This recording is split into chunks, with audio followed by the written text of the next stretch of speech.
Le hall principal de l'aéroport de Paris-Charles de Gaulle était un monde en soi.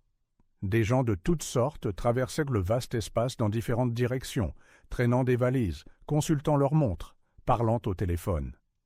Un lieu où les histoires se frôlaient sans jamais vraiment se rencontrer.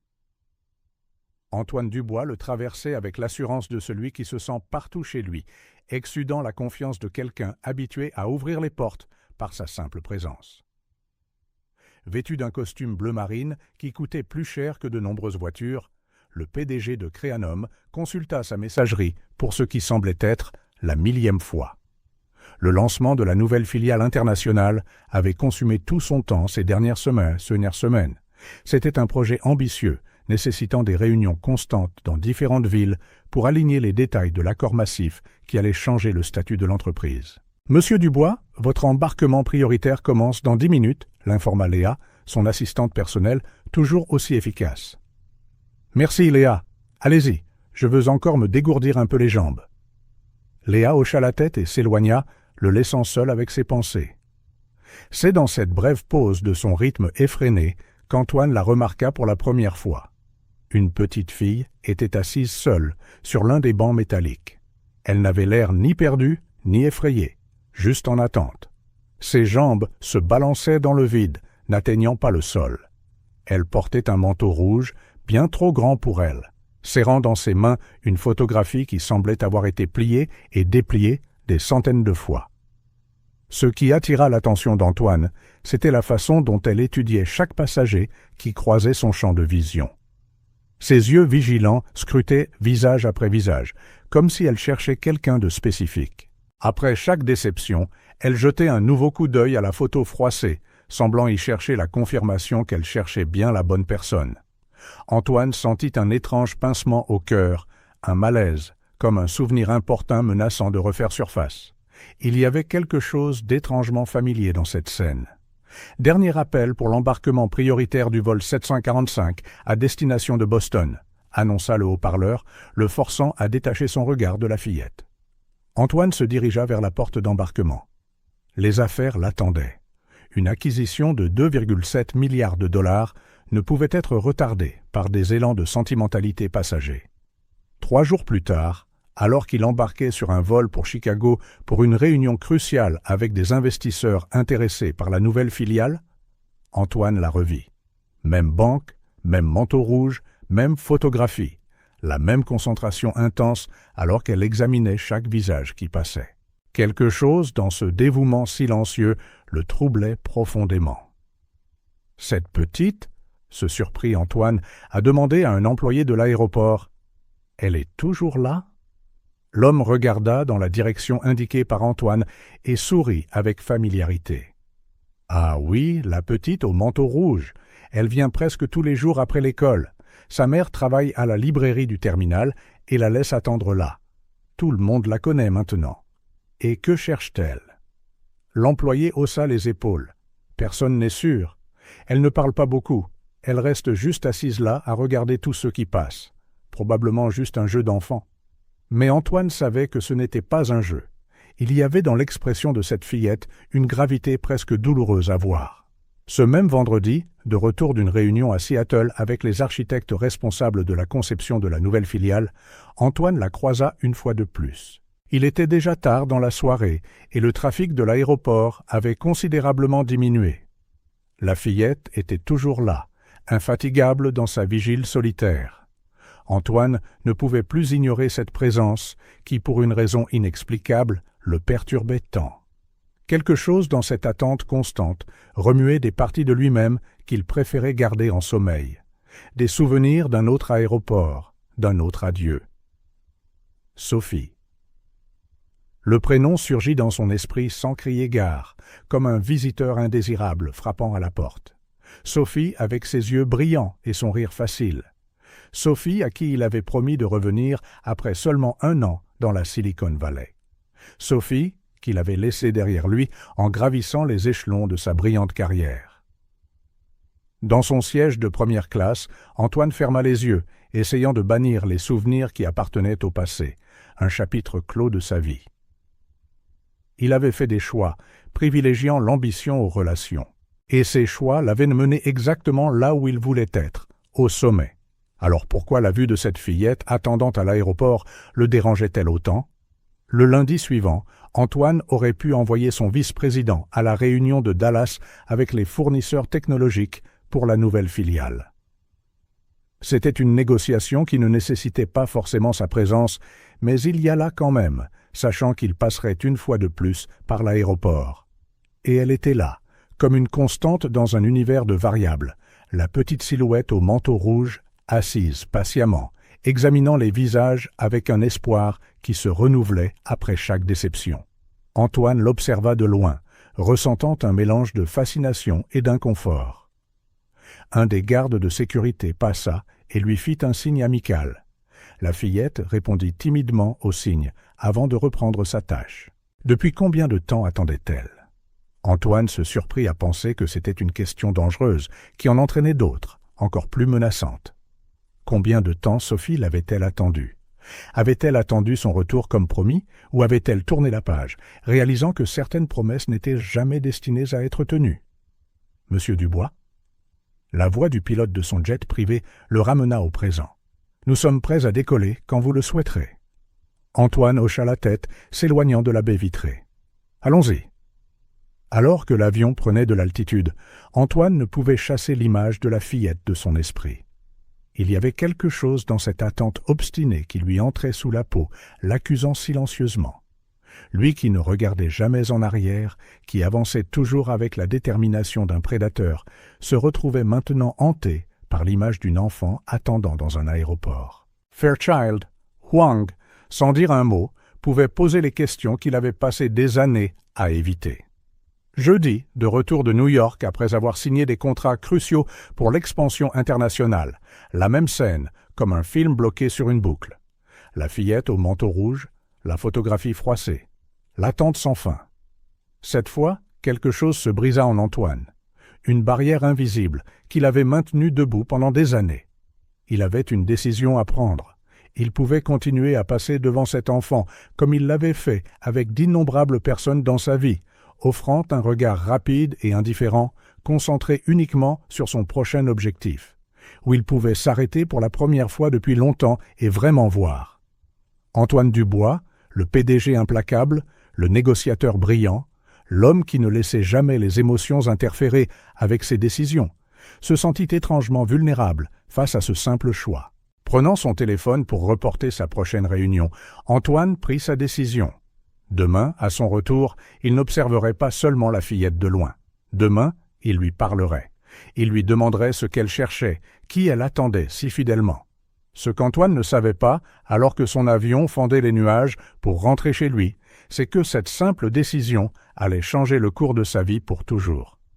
Que cet enfant solitaire à l'aéroport n'était pas seulement une étrangère qui avait éveillé sa curiosité, mais un miroir reflétant l'homme qu'il était devenu et peut-être l'homme qu'il pouvait encore être. La semaine suivante avait été un tourbillon d'engagement. L'ouverture de la nouvelle filiale exigeait plus d'Antoine que n'importe quel autre projet de sa carrière.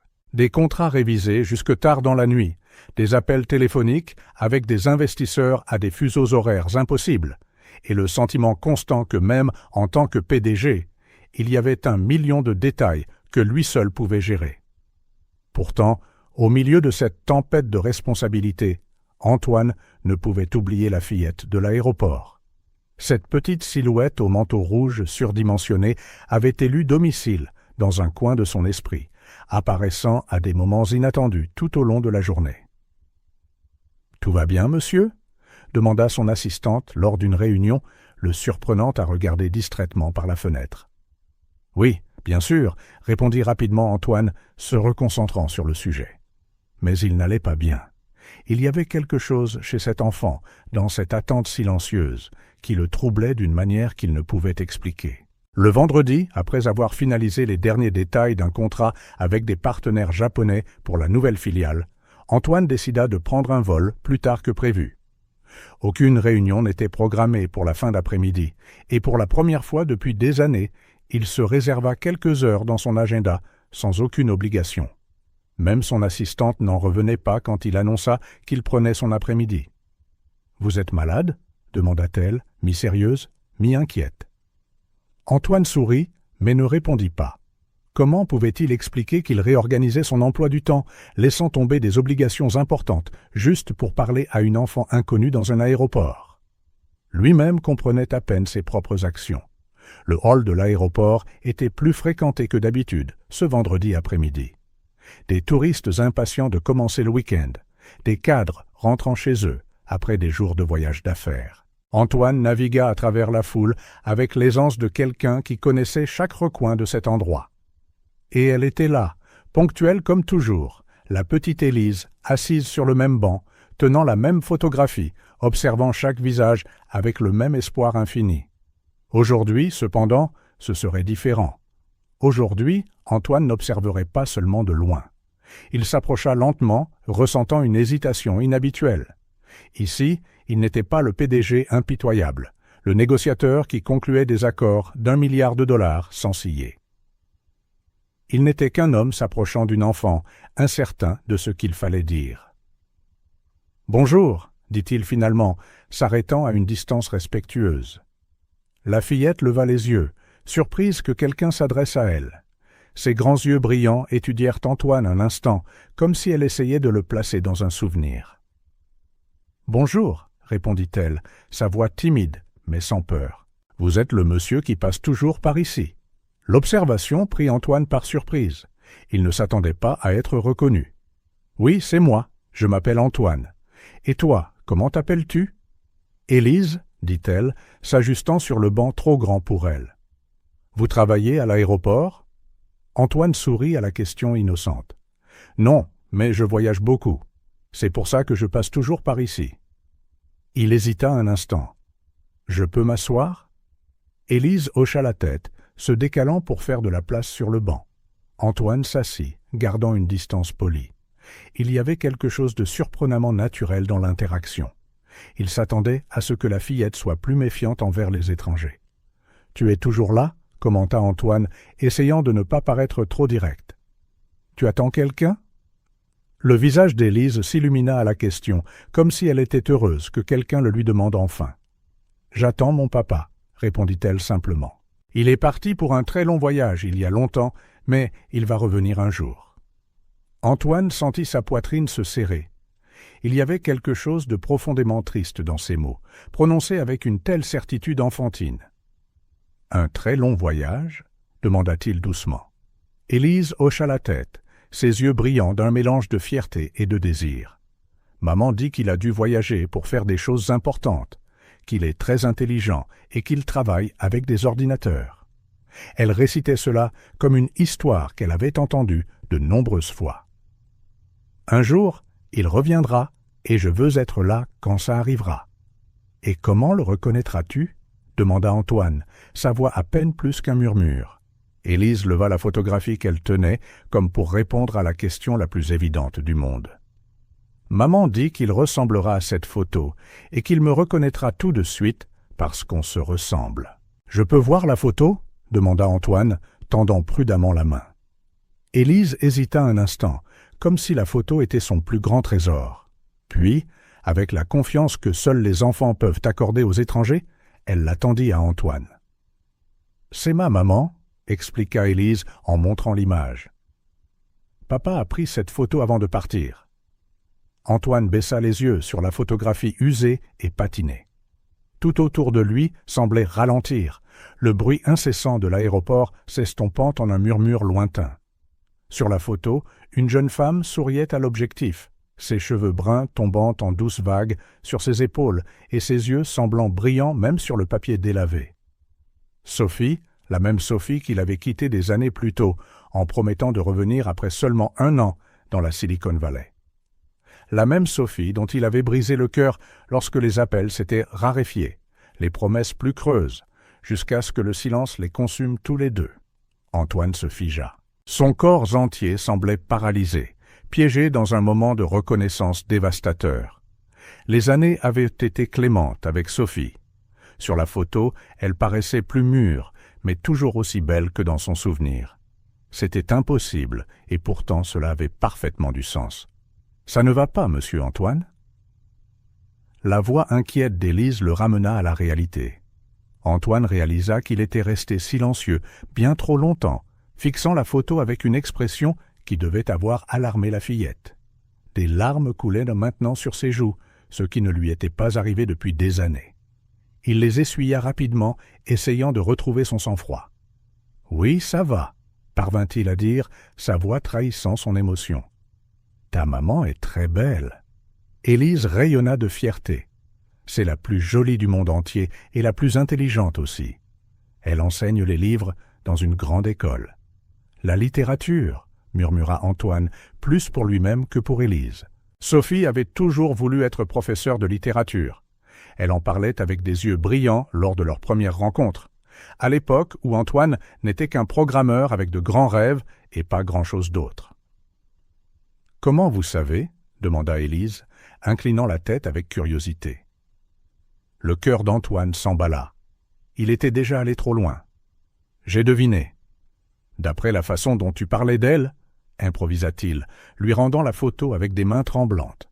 « Élise, depuis combien de temps ton papa est-il parti ?» La fillette réfléchit un instant, fronçant les sourcils en essayant de calculer un temps qui dépassait clairement sa compréhension. « Depuis avant ma naissance, » répondit-elle finalement. « Maman dit qu'il ne sait même pas que j'existe. Mais quand il reviendra, il m'aimera tellement. » Chaque mot poignardait la poitrine d'Antoine comme un couteau. La culpabilité qu'il ressentait était écrasante, mêlée à quelque chose de dangereusement proche de l'espoir. Des calculs se formèrent automatiquement dans son esprit, le temps écoulé depuis qu'il avait quitté Sophie, l'âge probable d'Élise. Se pouvait-il ? « Pourquoi pleurez-vous encore ?» demanda Élise, remarquant de nouvelles larmes qu'Antoine n'avait même pas réalisé qu'elles coulaient. Parfois, les adultes deviennent émotifs quand ils entendent de belles histoires, répondit-il en s'essuyant le visage avec le dos de la main. « Ton histoire m'a rappelé quelqu'un que j'ai connu il y a longtemps. » Élise l'étudia avec une intensité déconcertante, comme si elle voyait à travers les couches de défense qu'il avait construites au fil des ans. « Vous aussi, vous avez laissé quelqu'un attendre ?» demanda-t-elle avec la franchise brutale que seuls les enfants possèdent. La question frappa Antoine comme un coup de poing. Comment pouvait-il répondre à cela ? Comment expliquer à une enfant les choix égoïstes que font les adultes, les rêves qu'ils poursuivent aux dépens des autres, les promesses qu'ils brisent en croyant qu'ils auront le temps de les réparer plus tard ? « Oui, » admit-il finalement, surpris de sa propre honnêteté. « Et ce fut la plus grande erreur de ma vie. » Élise hocha la tête, absorbant tout cela avec un sérieux qui dépassait son âge. « Maman dit que tout le monde fait des erreurs, même les adultes. L'important, c'est de s'excuser pour de vrai. » Un triste sourire se forma sur les lèvres d'Antoine. Il y avait une sagesse dans ces mots simples qui faisaient paraître tout son succès, tout son empire entrepreneurial, petit et insignifiant en comparaison. « Ta maman est très sage, » dit-il, la voix chargée d'émotion. Juste à ce moment, une annonce retentit dans le haut-parleur, informant les passagers d'un vol qui venait d'atterrir. Élise regarda avec espoir vers la zone des arrivées, son espoir renouvelé comme chaque jour. Antoine observa cet espoir persistant avec une boule dans la gorge. Combien de jours cet enfant, peut-être sa fille, avait-elle attendu quelqu'un qu'elle croyait voir revenir ? Combien de déceptions quotidiennes avait-elle endurées avec une telle détermination silencieuse ? La culpabilité se mêlait maintenant à quelque chose de plus complexe, un désir brûlant d'être celui qu'elle attendait, de mériter ce genre de dévotion. D'une manière ou d'une autre, cet enfant avait réussi ce qu'aucun conseil d'administration, aucun concurrent, aucun défi d'entreprise n'avait jamais fait. Elle avait fissuré l'armure émotionnelle du puissant PDG Antoine Dubois. « Élise, » dit-il doucement, luttant pour garder sa voix stable. « Tu seras encore là demain ?»« Tous les jours, » répondit-elle, comme si c'était la chose la plus évidente au monde. « Je ne sais jamais quand mon papa pourrait arriver. » Antoine hocha la tête, se levant du banc. Il avait besoin de temps pour digérer ce qu'il venait d'apprendre, pour décider quoi faire de cette révélation qui avait bouleversé son monde. « Alors peut-être que je te verrai demain, » dit-il avec une promesse implicite dans la voix qui ne passa pas inaperçue de la fillette. Élise sourit Et dans ce sourire, Antoine vit quelque chose d'une familiarité obsédante. La même forme des yeux, la façon dont elle inclinait légèrement la tête sur le côté, des détails qui, maintenant qu'il les remarquait, semblaient crier une vérité qu'il ne pouvait plus ignorer. En s'éloignant, sentant le poids de sa découverte, Antoine sut que sa vie avait été irrévocablement changée. Tous ses plans, toutes les stratégies soigneusement élaborées pour la prochaine phase de sa carrière, semblaient soudain vides comparés à la simple vérité qu'il venait de découvrir. Il avait quitté Sophie des années plus tôt, choisissant l'ambition plutôt que l'amour, le succès plutôt que la famille. Et maintenant, l'univers lui présentait la conséquence de ce choix de la manière la plus inattendue. Une petite fille dans un manteau rouge, attendant patiemment dans un aéroport le père qui n'avait jamais su qu'elle existait. Antoine rentra chez lui tard ce soir-là. Son penthouse, avec sa vue panoramique sur Paris, semblait étrangement vide. Un vaste espace rempli de meubles coûteux et d'œuvres d'art sélectionnées par des professionnels. Tout était parfait, impeccable et totalement sans vie. Il jeta sa mallette en cuir italien sur le comptoir en marbre et se versa un whisky. Même l'alcool de 12 ans d'âge ne pouvait calmer la tempête en lui. L'image de cette photographie ne le quittait pas. Sophie et Élise, cette enfant observatrice à l'espoir inébranlable. Il se dirigea vers la baie vitrée du sol au plafond, qui dominait un mur, regardant les lumières de la ville en contrebas.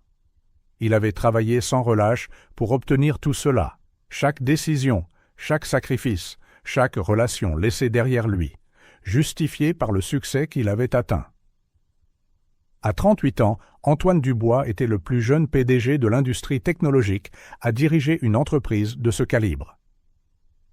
Les magazines d'affaires le qualifiaient de visionnaire, de génie stratégique. Mais ce soir-là, debout devant cette fenêtre avec le visage de Sophie gravé dans sa mémoire, ses titres semblaient creux. « Élise », murmura-t-il à son propre reflet, déformé par les lumières de la ville. Pourrait-elle vraiment être ma fille? La possibilité était terrifiante et en même temps étrangement réconfortante, comme si une pièce manquante dont il ne connaissait même pas la perte était soudainement apparue, offrant une chance de compléter un puzzle longtemps abandonné. Le téléphone sonna, interrompant ses pensées. C'était Philippe, son vice-président, avec une crise nécessitant une attention immédiate. Quelque chose à propos des contrats pour la nouvelle filiale. Antoine répondit automatiquement, son esprit passant en mode exécutif par habitude. Mais alors qu'il discutait de clauses et de pourcentages, ses pensées ne cessaient de dériver vers l'aéroport, vers Élise, vers Sophie. La réunion du conseil d'administration le lendemain matin s'éternisa. Graphiques, projections, rapports, tout se brouillait devant les yeux d'Antoine. Habituellement, il dominait ces discussions avec une précision chirurgicale. Mais aujourd'hui, il semblait distant, presque désintéressé. « Antoine, êtes-vous d'accord avec la stratégie pour le prochain trimestre ?» La voix du président du conseil d'administration le ramena dans la pièce. « Oui, bien sûr », répondit-il automatiquement, ne se souvenant même pas de la discussion des 10 dernières minutes. Son esprit était à l'aéroport avec Élise, avec les possibilités et les conséquences de ses choix passés. Après la réunion, enfermé dans son bureau, Antoine ne pouvait se concentrer sur le travail. Les souvenirs arrivaient par vagues, comme si une porte longtemps scellée avait été violemment ouverte.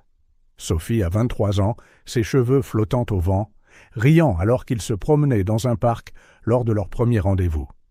Sophie pleurant silencieusement à l'aéroport quand il est parti, promettant de revenir dans un an.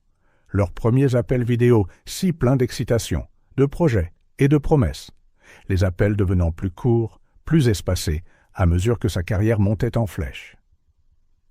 La dernière conversation, où il a finalement admis qu'il ne reviendrait pas de sitôt, que l'opportunité était trop grande, qu'il avait besoin de plus de temps. L'expression de Sophie, un mélange de déception et de résignation, le hantait encore. Et puis le silence, la lâcheté de laisser le temps et la distance faire le sale travail de mettre fin à une relation. Il n'avait pas eu le courage de rompre officiellement. Antoine desserra sa cravate, se sentant étouffé par ses souvenirs. Comment avait-il pu être si cruel? Comment avait-il pu avancer sans regarder en arrière, construisant son empire sur les décombres de promesses brisées? « Monsieur Dubois, votre prochain rendez-vous vous attend », annonça son assistante par l'interphone. « Annulez-le », répondit Antoine, se surprenant lui-même. « Annulez tous mes rendez-vous pour le reste de la journée. » Ignorant le choc dans la voix de son assistante, Antoine attrapa son téléphone portable personnel, pas celui de l'entreprise, et fit quelque chose qu'il n'avait pas fait depuis des années. Il chercha Sophie Martin en ligne. Plusieurs résultats apparurent, bien sûr, mais après quelques tentatives, en affinant la recherche pour inclure professeur et littérature, il trouva ce qu'il cherchait. Sophie Martin, professeure de littérature au lycée Louis-le-Grand. La photo sur le site de l'école ne laissait aucun doute. C'était elle, quelques années de plus que sur la photo froissée d'Élise, mais indéniablement Sophie. Antoine sentit son cœur battre la chamade. Une école, une adresse, un indice concret. Dans les jours qui suivirent, Antoine se sentit déchiré entre deux mondes. Au bureau, il restait le PDG inflexible, concentré sur la finalisation de l'accord massif pour la nouvelle filiale. Mais ses soirées étaient désormais consacrées à une enquête privée. Internet révéla plus sur la vie que Sophie s'était construite après lui. Des mentions dans les journaux locaux pour des projets d'incitation à la lecture, un profil professionnel discret, pas de réseaux sociaux actifs. Sophie n'avait jamais aimé trop d'exposition. Il n'y avait aucune mention d'Élise, ce qui était logique. Sophie avait toujours été privée, et avec une fille, elle était probablement encore plus prudente. Antoine se retrouva à passer par l'aéroport plus souvent que nécessaire. Parfois, il ne regardait Élise que de loin, n'étant toujours pas prêt à approcher Sophie directement. D'autres fois, il s'asseyait avec la fillette quelques minutes, bavardant de choses simples, l'école, les livres, les dessins animés, des sujets sûrs qui n'éveilleraient pas les soupçons. Lors d'une de ces conversations, Élise mentionna nonchalamment où elle vivait. « C'est une maison bleue près du jardin du Luxembourg », dit-elle en balançant ses pieds dans le vide. « Il y a un grand arbre devant où maman a accroché une balançoire pour moi. » Antoine emmagasina cette information comme un trésor précieux. Plus tard, conduisant seul, chose qu'il faisait rarement, il trouva la maison à Neuilly-sur-Seine. Une maison modeste, bien entretenue, avec une peinture bleue délavée et, comme Élise l'avait décrit, un grand arbre avec une simple balançoire. Si différent de son luxueux appartement, mais tellement plus invitant. Il se gara de l'autre côté de la rue, observant simplement. De quel droit pouvait-il apparaître dans leur vie comme ça, après si longtemps? Quel chaos provoquerait-il s'il se présentait soudainement en réclamant une place qu'il avait abandonnée de son plein gré? En même temps, si Élise était sa fille, et chaque nouveau détail l'en convainquait davantage, n'avait-il pas une responsabilité? Pas seulement financière, mais morale et émotionnelle. Le conflit le consumait. Chaque réunion du Conseil, chaque négociation de plusieurs millions de dollars qu'il avait autrefois dynamisé, semblait maintenant une distraction ennuyeuse. L'empire qu'il avait construit, qui avait été le centre de son existence pendant si longtemps, ressemblait soudain à un prix de consolation pour tout ce qu'il avait perdu. Un soir, assis dans son bureau au mur de verre, au dernier étage de l'immeuble Créanum, Antoine regarda la ville illuminée en contrebas. Il avait atteint le sommet, exactement là où il avait toujours rêvé d'être. Il commandait des milliers d'employés, prenant des décisions qui déplaçaient des milliards sur le marché. Et pourtant, il ne s'était jamais senti aussi vide, aussi incomplet. Le portrait de son succès n'était qu'une façade brillante cachant l'échec de l'homme qu'il était vraiment. Un homme qui avait abandonné la femme qu'il aimait, qui ne savait même pas qu'il avait une fille qui l'attendait fidèlement chaque jour. Cette nuit-là, Antoine prit une décision. Il ne suffisait pas d'observer de loin, de recueillir des informations lors de conversations informelles. Il devait affronter la vérité. Peu importe à quel point ce serait douloureux, il devait parler à Sophie. Laissant sa veste de costume drapée sur sa chaise, un geste symbolique pour se défaire temporairement de son manteau de pouvoir, Antoine quitta le bureau. Il était temps de savoir s'il y avait encore une chance de réparer ce qu'il avait brisé tant d'années auparavant. La décision était prise, mais la mettre en œuvre était une autre histoire. Antoine passa 3 jours à planifier ce qu'il dirait à Sophie. Il imagina tous les scénarios possibles, toutes les réactions, chaque mot. C'est ainsi qu'il dirigeait son entreprise, en anticipant tous les résultats, en se préparant à toutes les éventualités. Mais c'était différent. C'était personnel. Et Antoine Dubois ne s'occupait plus de questions personnelles depuis très longtemps. Un jeudi après-midi, après avoir annulé une vidéoconférence avec des investisseurs européens, chose impensable quelques semaines plus tôt, Antoine se rendit lui-même dans le quartier où vivaient Sophie et Élise. Il avait laissé sa tenue de cadre à la maison, optant pour un jean et une simple chemise. Il ne voulait pas apparaître comme l'imposant PDG des couvertures de magazines. Il voulait juste être Antoine, bien qu'il ne fût pas sûr de se souvenir de qui c'était. Le quartier était paisible, plein d'arbres, avec des maisons modestes, mais bien entretenues. Des enfants faisaient du vélo sur le trottoir. Un homme âgé promenait son chien, une femme arrosait son jardin. Un air de vie simple, réel, si différente des tours d'acier et de verre où Antoine passait ses journées. Il se gara à quelques mètres de la Maison Bleue avec le grand arbre. Son cœur battait si fort qu'il pouvait l'entendre dans ses oreilles. La dernière fois qu'il avait eu si peur, c'était peut-être jamais. Dans le monde de l'entreprise, il ne craignait rien. Mais ici, face à la possibilité de revoir Sophie, de confronter ses erreurs passées, Antoine était terrifié. « Allez, se murmura-t-il en sortant de la voiture. Tu affrontes des conseils d'administration tous les jours. Tu peux affronter ça. » Mais chaque pas vers cette porte bleue délavée semblait plus difficile que le précédent. Le chemin de pierre dans la cour, la balançoire sur le grand arbre bougeant doucement dans la brise de l'après-midi, les rideaux colorés aux fenêtres. Chaque détail racontait l'histoire d'une vie qui s'était déroulée sans lui, malgré lui. Sur le porche, Antoine s'arrêta.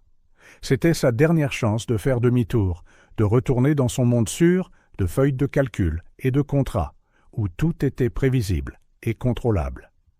Mais l'image d'Élise, assise à l'aéroport, attendant fidèlement un père qui ne savait pas qu'elle existait, ne le laissait pas reculer. Il prit une profonde inspiration et frappa doucement à la porte. Les secondes qui suivirent parurent une éternité. Des pas à l'intérieur de la maison. La voix d'une femme disant quelque chose d'inaudible. Puis la porte s'ouvrit. Le temps s'arrêta. Sophie se tenait là, juste en face de lui. Après toutes ces années, plus mûres que dans ses souvenirs, de fines lignes autour des yeux, quelques mèches grises dans ses cheveux bruns, mais c'était toujours elle, toujours Sophie, avec ses yeux qui semblaient toujours voir à travers lui, même dans des parties de lui-même qu'il ne pouvait pas voir. Le choc sur son visage quand elle le reconnut frappa Antoine comme un coup de poing dans le ventre. Elle pâlit, s'agrippant au bord de la porte, comme si elle avait besoin de soutien. Pendant un instant, personne ne parla. Le passé, le présent et toutes les possibilités de l'avenir flottaient dans l'air entre eux. Antoine. La voix de Sophie était douce, presque un murmure, comme si elle voyait un fantôme. « Bonjour, Sophie », parvint-il à dire, sa propre voix inconnue à ses oreilles. Le choc initial céda rapidement la place à quelque chose de plus dur, de plus gardé. Sophie se redressa, levant le menton. Ses yeux, grands de surprise un instant auparavant, l'étudiaient maintenant avec un détachement froid. « Que fais-tu ici, après toutes ces années ?» demanda-t-elle, chaque mot chargé d'une décennie de blessures refoulées. « J'ai vu ton visage dans les magazines d'affaires, le grand PDG. Créanum a des ennuis. Tu as besoin d'un professeur de littérature pour gérer une crise d'entreprise ?» L'ironie mordante était si différente de la douce et optimiste Sophie dont il se souvenait. Elle avait toujours vu le meilleur chez les gens, mais il méritait chaque once de son ressentiment. « Non, ce n'est rien de tout ça », tenta d'expliquer Antoine, se sentant désarmé. Aucun de ses discours préparés ne semblait juste maintenant. « J'ai rencontré Élise à l'aéroport. » La mention du nom de sa fille fit se figer Sophie, ses yeux se plissant, non plus seulement froids, mais alarmés. « Qu'as-tu dit à Élise » répéta doucement Antoine. « Elle est assise à l'aéroport tous les après-midi. Nous avons parlé quelquefois ces dernières semaines. » Sophie devint encore plus pâle, s'agrippant au cadre de la porte. Un instant, Antoine crut qu'elle allait s'évanouir. Tu lui as parlé » La voix de Sophie tremblait légèrement. « Qu'est-ce que tu lui as dit ? Qu'est-ce qu'elle t'a dit ?» Antoine sentit la peur dans les yeux de Sophie, une peur profonde, viscérale. Une mère protégeant son enfant. « Rien d'important, » se hâta-t-il de clarifier. « Juste une conversation informelle. Elle m'a montré une photo de toi. » Il hésita, rassemblant le courage de demander ce qui le consumait depuis des jours. « Sophie, pourquoi est-elle à l'aéroport tous les jours ?» Le silence qui suivit fut lourd, chargé de douleurs non dites et de secrets. Sophie ne répondit pas.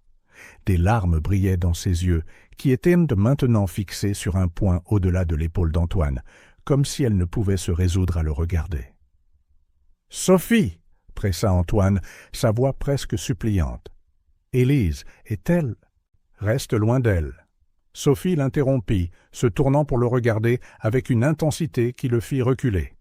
« Je ne sais pas ce que tu cherches maintenant, après tout ce temps, mais laisse ma fille en dehors de ça. Elle a déjà assez souffert. » Elle insista sur Ma d'une manière qui rendait clair qu'Élise était sienne, et à elle seule, une famille qu'elle avait construite sans lui. « Je veux seulement comprendre, » plaida Antoine, se sentant perdu. « Si elle est... si je suis son... » « Sophie, j'ai peut-être le droit de savoir. » Un sourire amer tordit les lèvres de Sophie. « Le droit ?» répéta-t-elle en laissant échapper un rire rauque. « Tu as perdu tout droit au moment où tu as décidé que ton précieux avenir de PDG comptait plus que nous, plus que moi. » Ces mots frappèrent Antoine comme une gifle. Il ne pouvait nier leur vérité. « J'ai fait des erreurs, » dit-il, la voix vacillante. « De terribles erreurs. Mais si Élise est ma fille... »« Va-t'en, Antoine, » l'interrompit Sophie, sa voix maintenant lasse. « Va-t'en avant qu'elle ne rentre de l'école.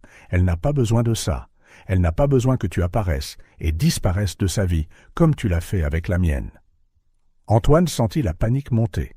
Il perdait le contrôle de la situation, chose à laquelle il n'était pas habitué. « Je ne disparaîtrai pas, » déclara-t-il avec plus de confiance qu'il n'en ressentait. « Pas cette fois. Si Élise est ma fille, je veux faire partie de sa vie. Je veux faire les choses bien. » Sophie l'étudia un long moment, comme pour évaluer sa sincérité. Puis, lentement, elle secoua la tête. « Tu veux être dans sa vie maintenant que ça t'arrange, » dit-elle doucement. « Maintenant que tu as bâti ton empire et obtenu tout ce que tu voulais. Maintenant tu as du temps pour une famille, pour une fille. » Chaque mot était douloureux, car il était vrai. « C'est trop tard, Antoine, » continua Sophie, sa voix plus douce maintenant, presque compatissante. « Vis ta vie. Laisse-nous vivre la nôtre. » Avant qu'Antoine ne puisse répondre, elle recula à l'intérieur. « S'il te plaît, ne reviens pas, » plaida Sophie, commençant déjà à fermer la porte. « Et ne parle plus à Élise, à l'aéroport. Elle attend déjà quelqu'un qui ne vient jamais. Je ne veux pas qu'elle s'attache à toi aussi. » La porte se referma avec un clic doux et définitif, laissant Antoine immobile sur le porche, portant le poids d'une décennie de mauvais choix sur ses épaules.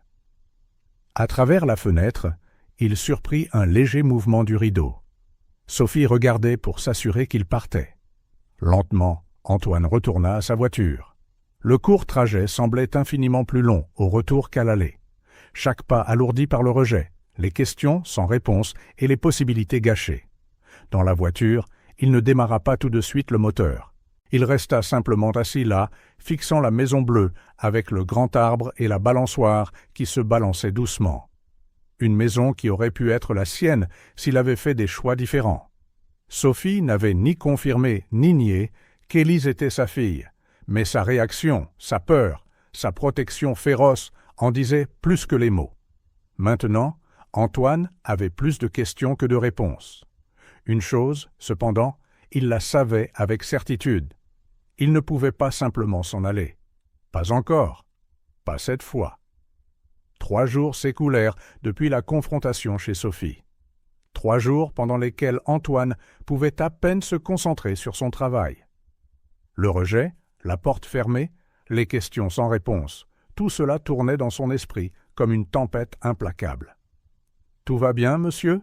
demanda son assistante après l'avoir remarqué regardant par la fenêtre du bureau pendant près de 10 minutes ignorant plusieurs documents importants sur son bureau. « Je vais bien », répondit automatiquement Antoine, bien qu'il en fût loin. La matinée s'éternisa dans une série de réunions où Antoine était physiquement présent, mais mentalement absent. Ses pensées revenaient sans cesse à Sophie, à Élise, à la vie qu'il aurait pu avoir. C'était comme si, après des années à fonctionner comme une machine parfaitement calibrée, quelque chose d'essentiel s'était brisé en lui. À 14 heures, Antoine fit quelque chose qu'il n'avait jamais fait de toute sa carrière. « Annuler mes engagements pour le reste de la journée », dit-il à son assistante, qui le regarda comme s'il venait d'annoncer sa démission. « Tous. Mais, monsieur, il y a une vidéoconférence avec Tokyo pour finaliser les détails de la nouvelle filiale. »« Reporté. Philippe peut s'en occuper aujourd'hui. » Ignorant l'expression stupéfaite sur son visage, Antoine attrapa sa veste et partit. Il n'avait pas de plan concret, juste un besoin presque physique d'échapper à cette tour d'entreprise, à ce monde qui semblait soudain si artificiel et étouffant. Sans trop réfléchir, il se rendit de nouveau dans le quartier de Sophie, non pas pour frapper à sa porte. Il savait qu'il n'était pas le bienvenu. Juste pour faire quoi? Il ne pouvait l'expliquer même à lui-même. C'était comme si quelque chose l'attirait là, comme si les réponses qu'il cherchait pouvaient être cachées parmi ces rues bordées d'arbres et ces maisons modestes. Antoine se gara à plusieurs pâtés de maisons de la Maison Bleue. Il marcha sans itinéraire défini, s'imprégnant simplement de l'atmosphère du quartier, des enfants rentrant de l'école, des gens promenant leurs chiens, du rythme tranquille de la vie ordinaire, une vie qu'il avait écartée au nom de l'ambition. Sans s'en rendre compte, il arriva dans un petit parc, un modeste espace vert avec quelques bancs ombragés par de grands arbres, et une simple aire de jeu où quelques enfants jouaient sous le regard attentif de mère et de nounou. Et elle était là, Élise, seule sur une balançoire, pompant avec ses jambes pour tenter d'aller plus haut. Elle portait un simple uniforme d'école, ses cheveux en une seule tresse au lieu des couettes inégales qu'elle portait à l'aéroport, concentrée sur sa bataille personnelle avec la balançoire. Elle ne remarqua pas Antoine au début. Son cœur battait la chamade. Devait-il partir? Sophie avait clairement indiqué qu'elle ne voulait pas de lui près de sa fille. Pourtant, voir Élise là, si proche, faisant quelque chose d'aussi innocemment enfantin que de jouer sur une balançoire, remua une émotion en Antoine qu'il ne pouvait nommer. Sans vraiment le décider, il se dirigea vers un banc voisin et s'assit. De là, il pouvait regarder Élise sans trop attirer l'attention. Il sortit son téléphone, faisant semblant de consulter des messages tout en jetant des regards discrets dans sa direction. Élise continuait sa bataille solitaire contre la balançoire, fronçant les sourcils à chaque fois qu'elle essayait de prendre plus de hauteur. Il y avait quelque chose de si déterminé, de si résilient dans cette petite silhouette, qu'Antoine ne put s'empêcher de sourire. Cette détermination pouvait-elle être un trait hérité de lui? Comme si elle sentait qu'on la regardait, Élise se tourna soudain vers le banc. Ses yeux s'écarquillèrent de reconnaissance.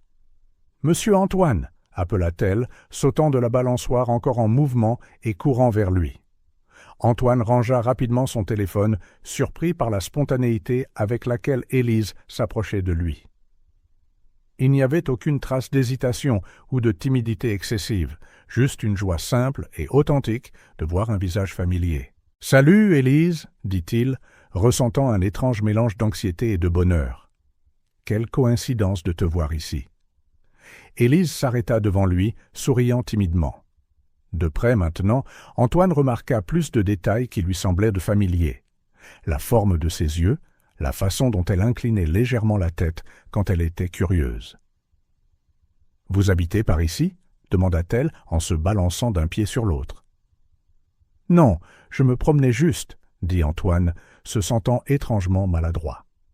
Négocier des contrats d'1 milliard de dollars était plus facile que d'avoir une conversation informelle avec une enfant.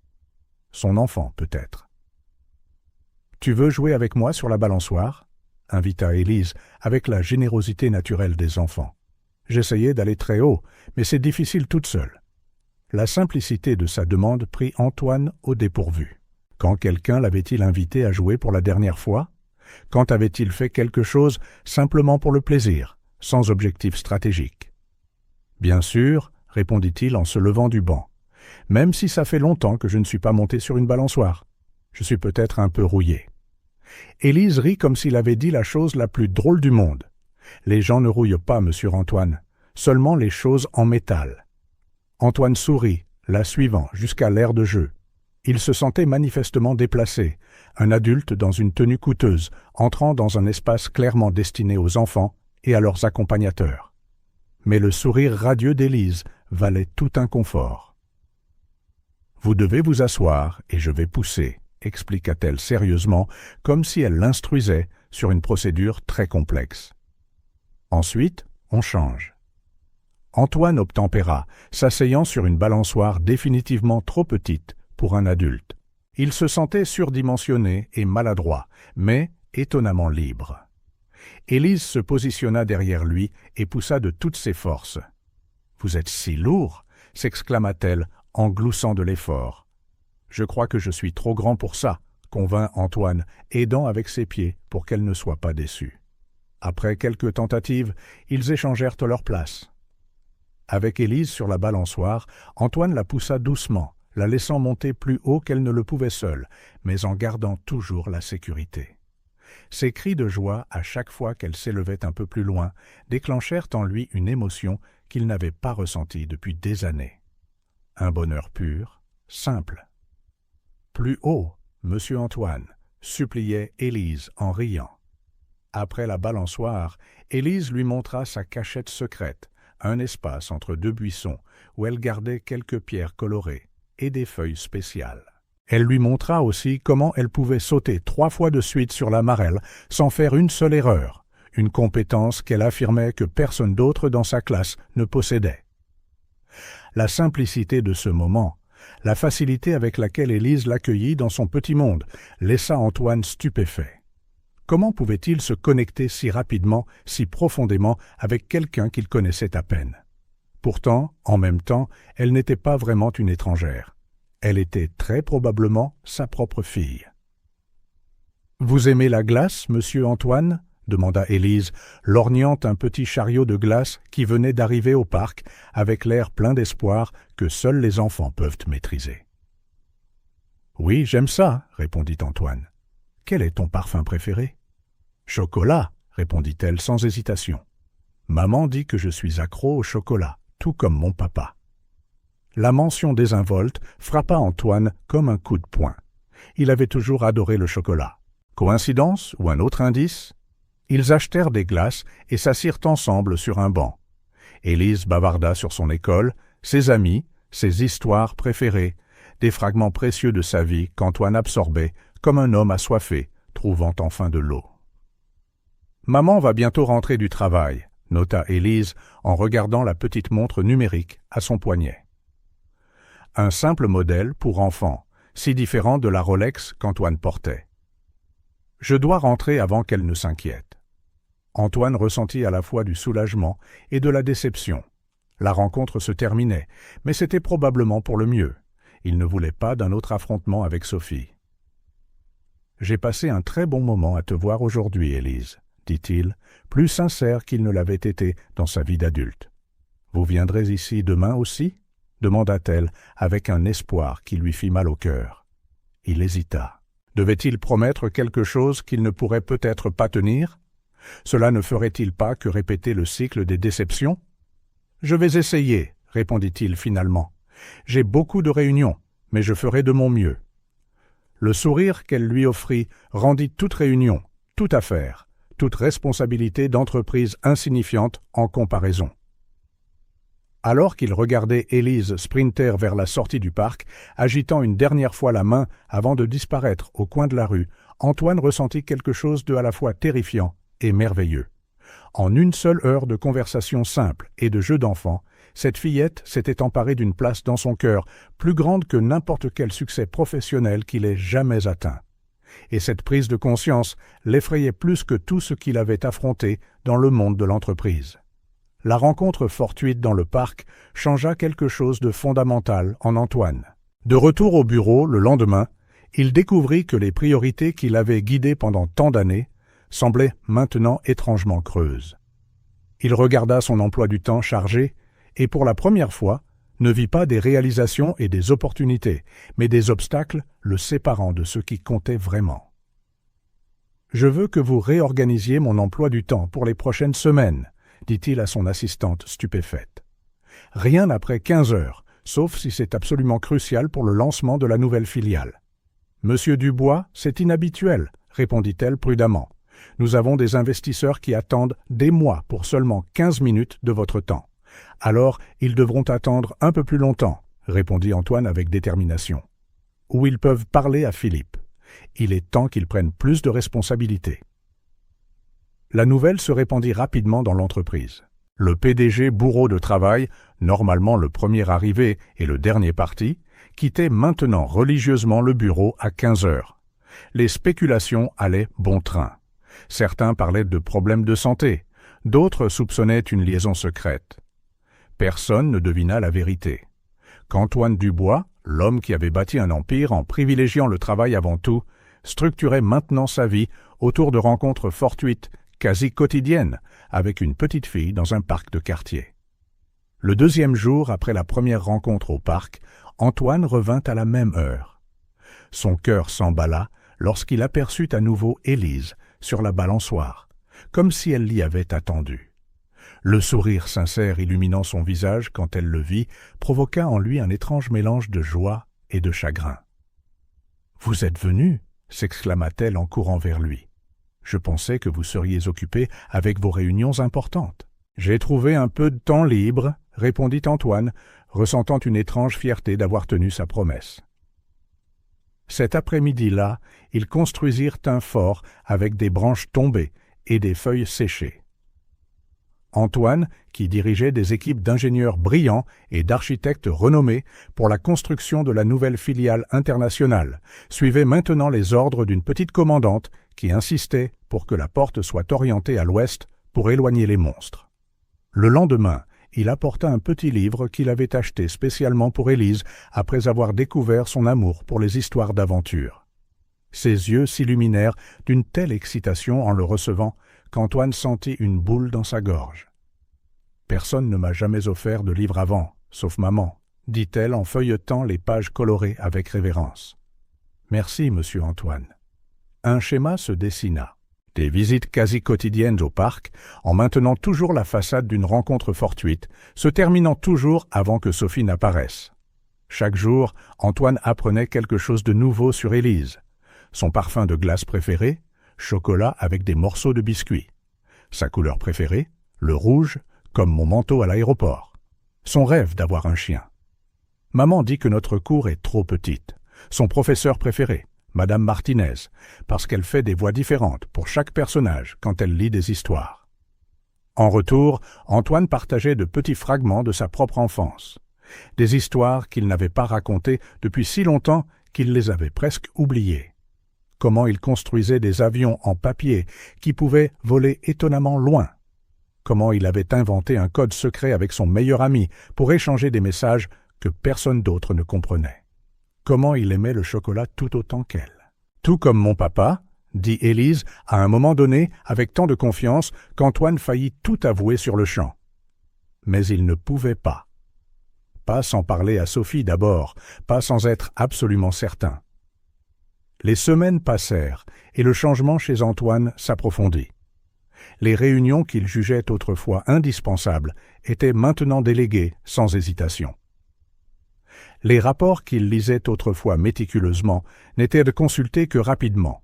Son esprit dérivait souvent vers le parc, même lorsque son corps restait dans la salle de conférence. « Qu'est-ce qui se passe avec toi ?» demanda Philippe, un jour après une vidéoconférence où Antoine avait été visiblement distrait. « Il y a quelques mois à peine, tu étais obsédé par cette expansion internationale, et maintenant tu prêtes à peine attention aux détails. »« Je délègue plus, » répondit vaguement Antoine. « Je fais plus confiance à l'équipe. » En vérité, c'était plus complexe. Pour la première fois depuis qu'il avait quitté Sophie, Antoine remettait en question les choix qu'il avait guidés pendant si longtemps. Le succès qu'il avait autrefois poursuivi avec tant de détermination semblait soudain un prix de consolation comparé à ce qui comptait vraiment. Un après-midi particulièrement ensoleillé, 3 semaines après la première rencontre au parc, Antoine et Élise étaient assis à l'ombre d'un grand arbre. Elle avait apporté sa collection de pierres colorées pour lui montrer, expliquant avec ferveur l'histoire de chacune, où elle l'avait trouvée, pourquoi elle était spéciale, quel pouvoir magique elle possédait. « C'est la plus importante de toutes, » dit-elle en tenant une pierre commune légèrement bleutée. « Je l'ai trouvée le jour de l'anniversaire de maman. Je lui ai dit que c'était un cadeau des fées. » Antoine sourit, charmé par l'imagination de la fillette. « Et ta maman t'a cru ?»« Bien sûr, » dit Élise, comme si c'était évident. « Maman me croit toujours. On n'est que toutes les deux, tu sais. On doit se croire l'une l'autre. » La simplicité de cette déclaration frappa profondément Antoine. Il imagina Sophie élevant Élise seule, construisant un petit monde solide, juste pour elles deux, et son cœur se tordit. « Est-ce que d'autres personnes de ta famille te manquent parfois ?» demanda-t-il prudemment. Élise devint sérieuse, replaçant doucement la pierre bleutée dans sa collection. « Parfois, mon papa me manque, » dit-elle doucement, comme si elle partageait un secret. « Mais je ne peux pas le dire à maman. Ça la rend triste. » La gorge d'Antoine se serra. « Ta maman parle de lui ?» Élise hocha la tête, une lueur d'espoir dans les yeux. Elle m'a dit qu'il est très intelligent et qu'il travaille avec des ordinateurs, qu'il a dû partir pour un grand voyage avant ma naissance, très loin.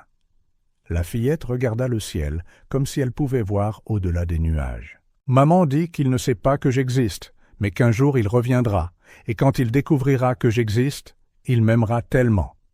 Antoine lutta pour retenir ses larmes.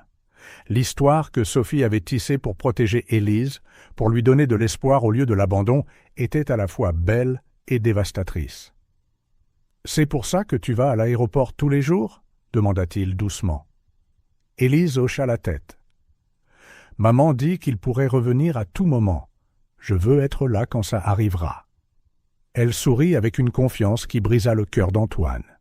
« Je pense que je le reconnaîtrai tout de suite. Maman dit qu'on se ressemble. Tu n'as jamais rencontré ton papa ?» demanda Antoine, bien qu'il connaisse déjà la réponse. « Jamais, » répondit Élise sans tristesse apparente, « seulement de l'acceptation. Mais ce n'est pas grave. Maman dit qu'il a fait un grand voyage et qu'un jour, il reviendra. J'attends juste ce jour. » La douleur qu'Antoine ressentit à ce moment-là était physique, comme si quelque chose en lui se déchirait. La réalité de ce qu'il avait fait le frappa avec une clarté brutale. Il n'avait pas seulement abandonné Sophie.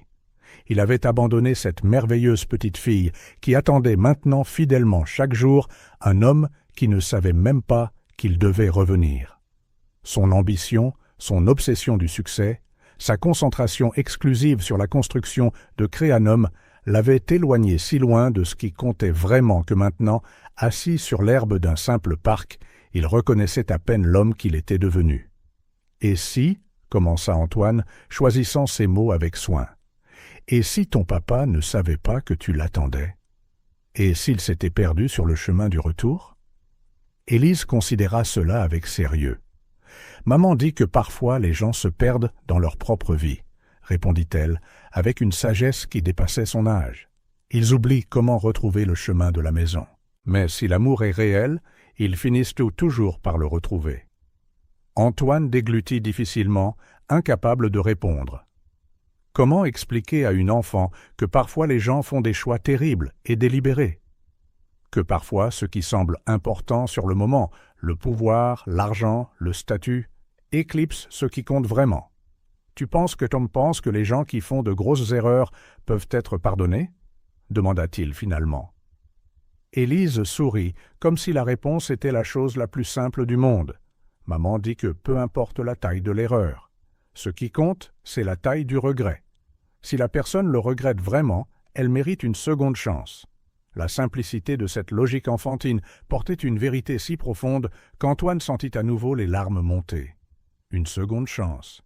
Était-ce ce qu'il voulait? Et était-ce ce qu'il méritait?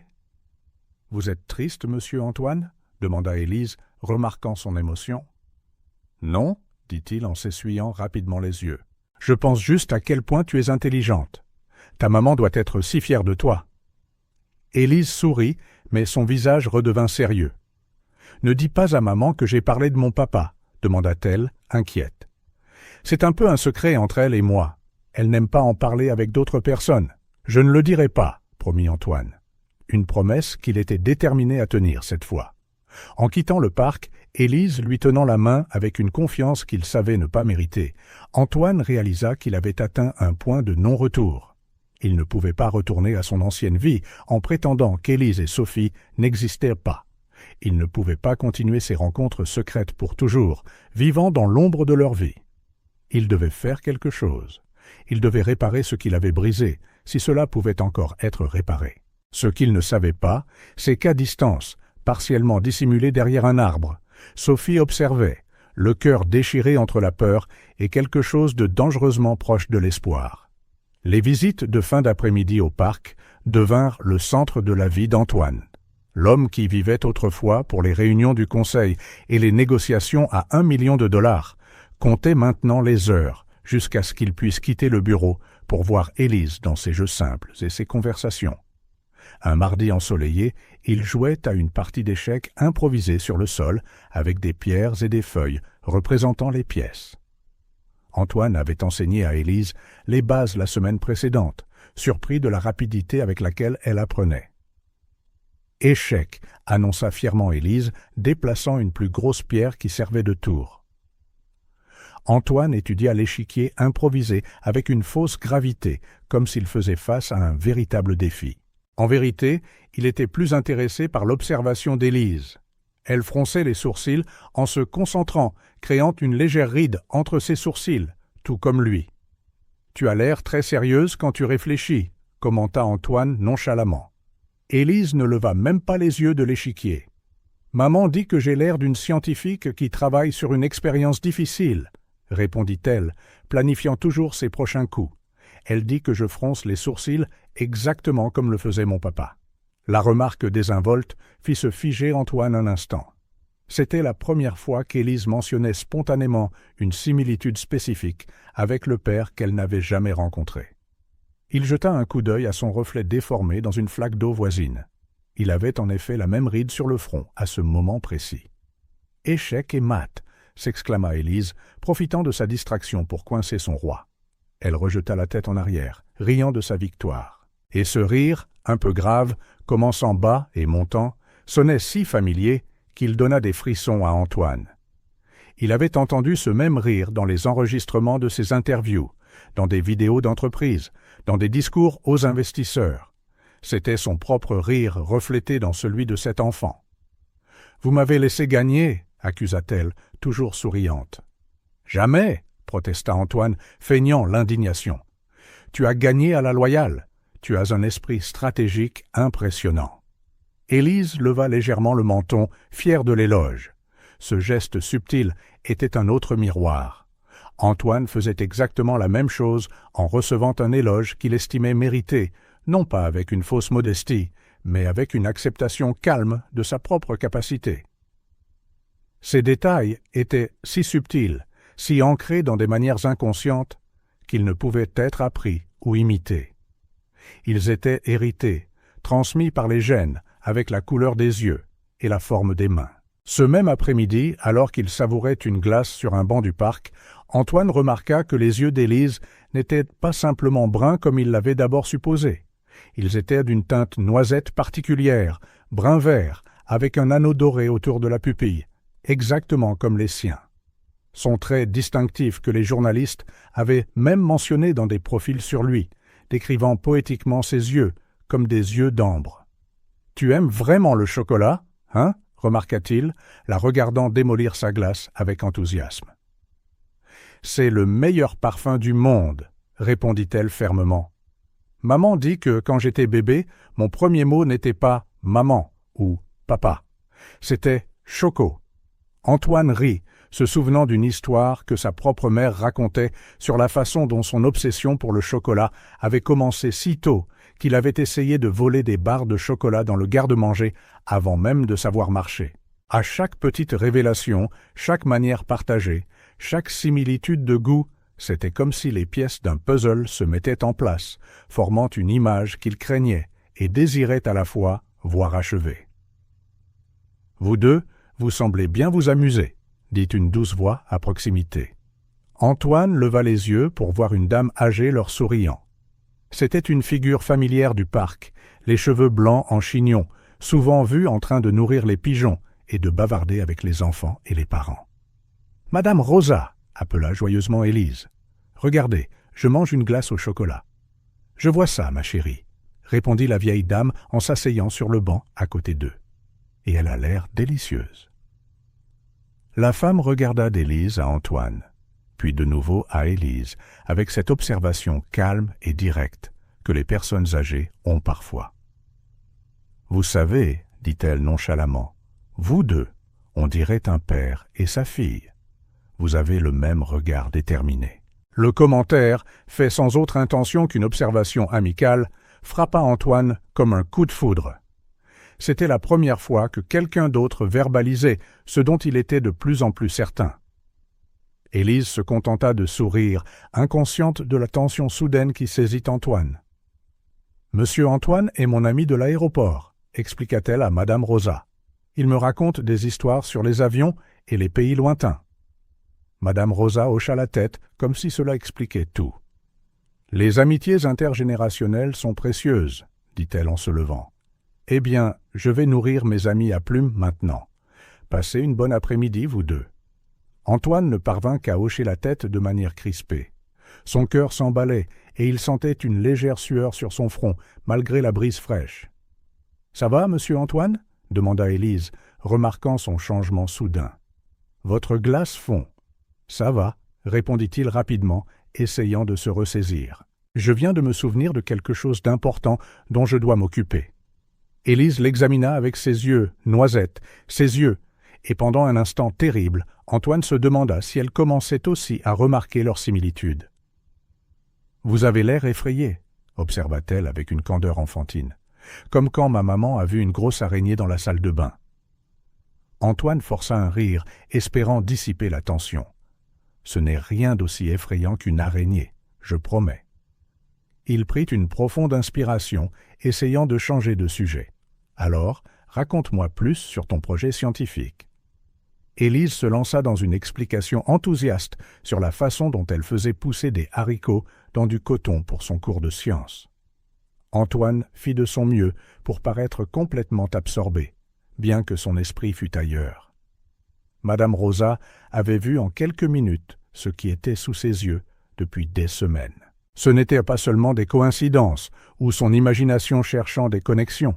Les preuves étaient réelles, tangibles, impossibles à ignorer. La façon dont Élise fronçait les sourcils en se concentrant, le rire distinct qui commençait bas et montait, la légère inclinaison de son menton en recevant un éloge, sa détermination quasi obstinée face au défi, son obsession pour le chocolat et ses yeux, noisettes avec un anneau doré, si inhabituels qu'ils attiraient toujours l'attention. Il n'y avait plus à nier la certitude croissante.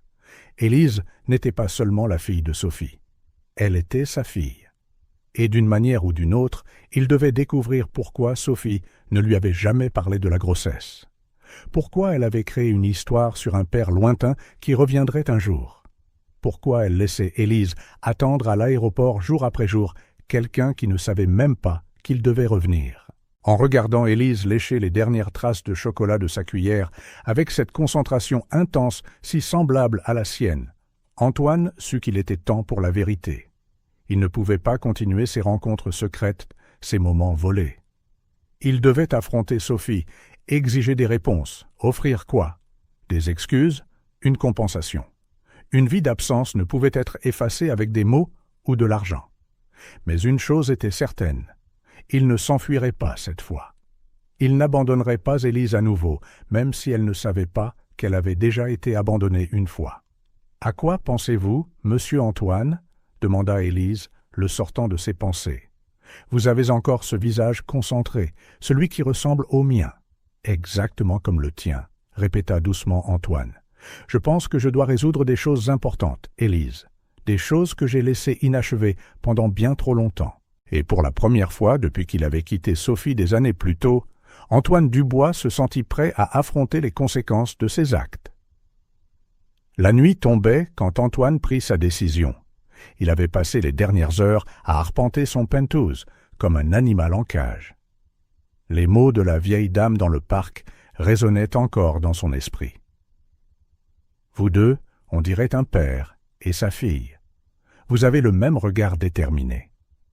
Ce n'était plus seulement des coïncidences. Chaque preuve s'emboîtait, formant une image qu'il ne pouvait ignorer. Les yeux d'Élise si semblables aux siens. La façon dont elle fronçait les sourcils en se concentrant, le rire particulier, l'inclinaison de son menton, l'amour du chocolat, la détermination et surtout la chronologie. Il avait quitté Sophie il y a près de 7 ans, et Élise semblait avoir environ 6 ans. Antoine prit son téléphone pour appeler son chauffeur, mais s'arrêta. Non, il n'allait pas se présenter dans sa voiture de fonction avec un chauffeur en uniforme. Ce n'était pas le moment pour les démonstrations de force ou les symboles de statut. C'était un moment de vérité, d'humilité. Peut-être la première fois en des années qu'il affrontait quelque chose sans l'armure de son succès professionnel. Il s'habilla simplement, un jean, un t-shirt et une veste légère. Pas de cravate, pas de montre chère, rien qui ne crie PDG. Il prit sa propre voiture dans le garage de son immeuble, un modèle qu'il utilisait rarement. Sur le chemin du quartier de Sophie, ses pensées tourbillonnaient. Que dirait-il? Comment réagirait-elle si ses soupçons étaient confirmés? Et s'il se trompait? Près de la Maison Bleue, il se gara à plusieurs pâtés de maison. Il préféra marcher la distance restante, utilisant le temps pour organiser ses pensées. L'air du soir était frais et les rues de banlieue étaient de calme. Certaines familles finissaient de dîner, aperçues à travers les fenêtres éclairées. Des scènes d'une vie normale, une vie qu'il avait troquée contre des salles de conseil et des hôtels 5 étoiles. La maison de Sophie était l'une des rares avec les lumières encore allumées. Depuis le trottoir, Antoine pouvait voir à travers la fenêtre du salon. Sophie était assise sur le canapé, semblant corriger des copies. Aucun signe d'Élise, probablement déjà endormie. Il prit une profonde inspiration et se dirigea vers la porte. Chaque pas semblait chargé de sens, comme s'il traversait non seulement une petite cour avant, mais des années de mauvaises décisions et d'opportunités manquées. Il frappa doucement, ne voulant effrayer personne, ni réveiller Élise. Il entendit des pas s'approcher, suivis de la voix prudente de Sophie. « Qui est-ce »« C'est moi, Antoine. » Silence. Un instant, il pensa qu'elle pourrait l'ignorer complètement. Puis il entendit le verrou tourner et la porte s'entr'ouvrit légèrement avec la chaîne de sécurité toujours en place. Le visage de Sophie apparut dans l'embrasure, son expression gardée et défensive. « Que veux-tu ? Je t'ai demandé de ne pas revenir. » Antoine déglutit difficilement, reconnaissant dans son regard la même détermination qu'il avait vue chez Élise. Mère et fille, se protégeant l'une l'autre d'un monde qui pouvait les blesser, d'un homme qui l'avait déjà fait. « Je dois te parler, Sophie. C'est important. Je suis occupée, » répondit-elle en commençant à fermer la porte. « S'il te plaît, » plaida Antoine, chose qu'il n'avait pas faite depuis des années. « 5 minutes. C'est à propos d'Élise. » La mention du nom de sa fille fit hésiter Sophie. Elle l'étudia un instant, cherchant des signes de danger, puis expira avec résignation. Elle ferma la porte pour enlever la chaîne, la rouvrant. « Élise dort, » avertit-elle à voix basse, « et je veux qu'elle le reste. On peut parler sur le porche. » Elle sortit, fermant doucement la porte derrière elle. Sur le petit porche avant, 2 chaises simples étaient côte à côte. Elle en prit une, faisant signe à Antoine de prendre l'autre. La douce lueur d'un lampadaire voisin éclairait partiellement leur visage, créant une atmosphère presque intime, malgré la tension. Antoine s'assit, puis se releva aussitôt, trop agité pour rester immobile. Comment commencer? Comment mettre en mots les soupçons, les peurs et les espoirs qui tourbillonnaient dans son esprit? « J'ai vu Élise au parc, » dit-il finalement. Il était inutile de le cacher. On se voit presque tous les jours ces dernières semaines. Sophie n'eut pas l'air surprise, seulement résignée. « Je sais, je vous ai vu plusieurs fois. C'était maintenant au tour d'Antoine d'être surpris. Tu nous as vus et tu n'as jamais rien dit, jamais interféré. » Sophie soupira, passant une main dans ses cheveux dans un geste qui témoignait de l'épuisement. Qu'étais-je censé faire? Arracher ma fille de là? Commencer une scène devant tout le monde? Elle secoua la tête. Élise m'a parlé du gentil ami de l'aéroport qu'elle rencontre au parc. Elle n'a pas mentionné ton nom, mais ce n'était pas difficile de deviner. Antoine digéra cela, essayant de comprendre ce que cela impliquait. « Alors, tu as permis ça ?»« Je n'ai pas permis, » répondit fermement Sophie. « J'ai observé à distance. Je voulais voir ce que tu ferais, ce que tu lui dirais. Si tu essaierais de monter Élise contre moi ou de faire de grandes promesses que tu ne pourrais pas tenir. » Elle fit une pause, croisant son regard. « Mais tu n'as rien fait de tout ça. Tu as juste joué avec elle, tu lui as parlé comme un adulte normal avec un enfant. » Antoine ne savait pas s'il devait se sentir soulagé ou offensé par sa surprise implicite. « Je ne ferai jamais rien pour blesser Élise, » dit-il avec conviction. « Elle est... » Les mots se coincèrent dans sa gorge. « Elle est quoi, Antoine ?» le pressa Sophie, le défiant de dire à voix haute ce que tous deux savaient flotter entre eux. Antoine prit une profonde inspiration, rassemblant son courage. Tout en elle, la façon dont elle fronce les sourcils quand elle pense, comment elle lève le menton quand on la complimente, son rire, ses yeux. Il gesticula comme s'il essayait de saisir ses faits dans l'air, même son obsession pour le chocolat. Une dame au parc a dit qu'on ressemblait à un père et sa fille. Sophie resta silencieuse, son visage illisible. Antoine continua, incapable de s'arrêter maintenant. « Et les dates ? Je suis parti il y a presque 7 ans. Élise a probablement 6 ans. Et le fait que tu lui aies dit que son père travaille avec des ordinateurs, qu'il est parti pour un long voyage, qu'il reviendra un jour. » Sa voix se brisa. « Sophie, j'ai besoin de savoir la vérité. Je sais que j'ai eu tort de choisir ma carrière plutôt que notre amour, de mettre mon ambition de devenir PDG au-dessus de tout. Mais j'ai besoin de savoir la vérité sur Élise. » Un lourd silence tomba. La brise nocturne bruissait dans les feuilles, ajoutant un doux murmure à la tension. Un chien aboya au loin. Quand Sophie parla enfin, sa voix était chargée d'années d'émotions refoulées. « Que veux-tu que je te dise, Antoine ? Que tu as abandonné non seulement une petite amie, mais toute une famille ? Que pendant que tu bâtissais ton empire et faisais la une des magazines d'affaires, je gérais seul les nausées matinales, les échographies et les nuits blanches ?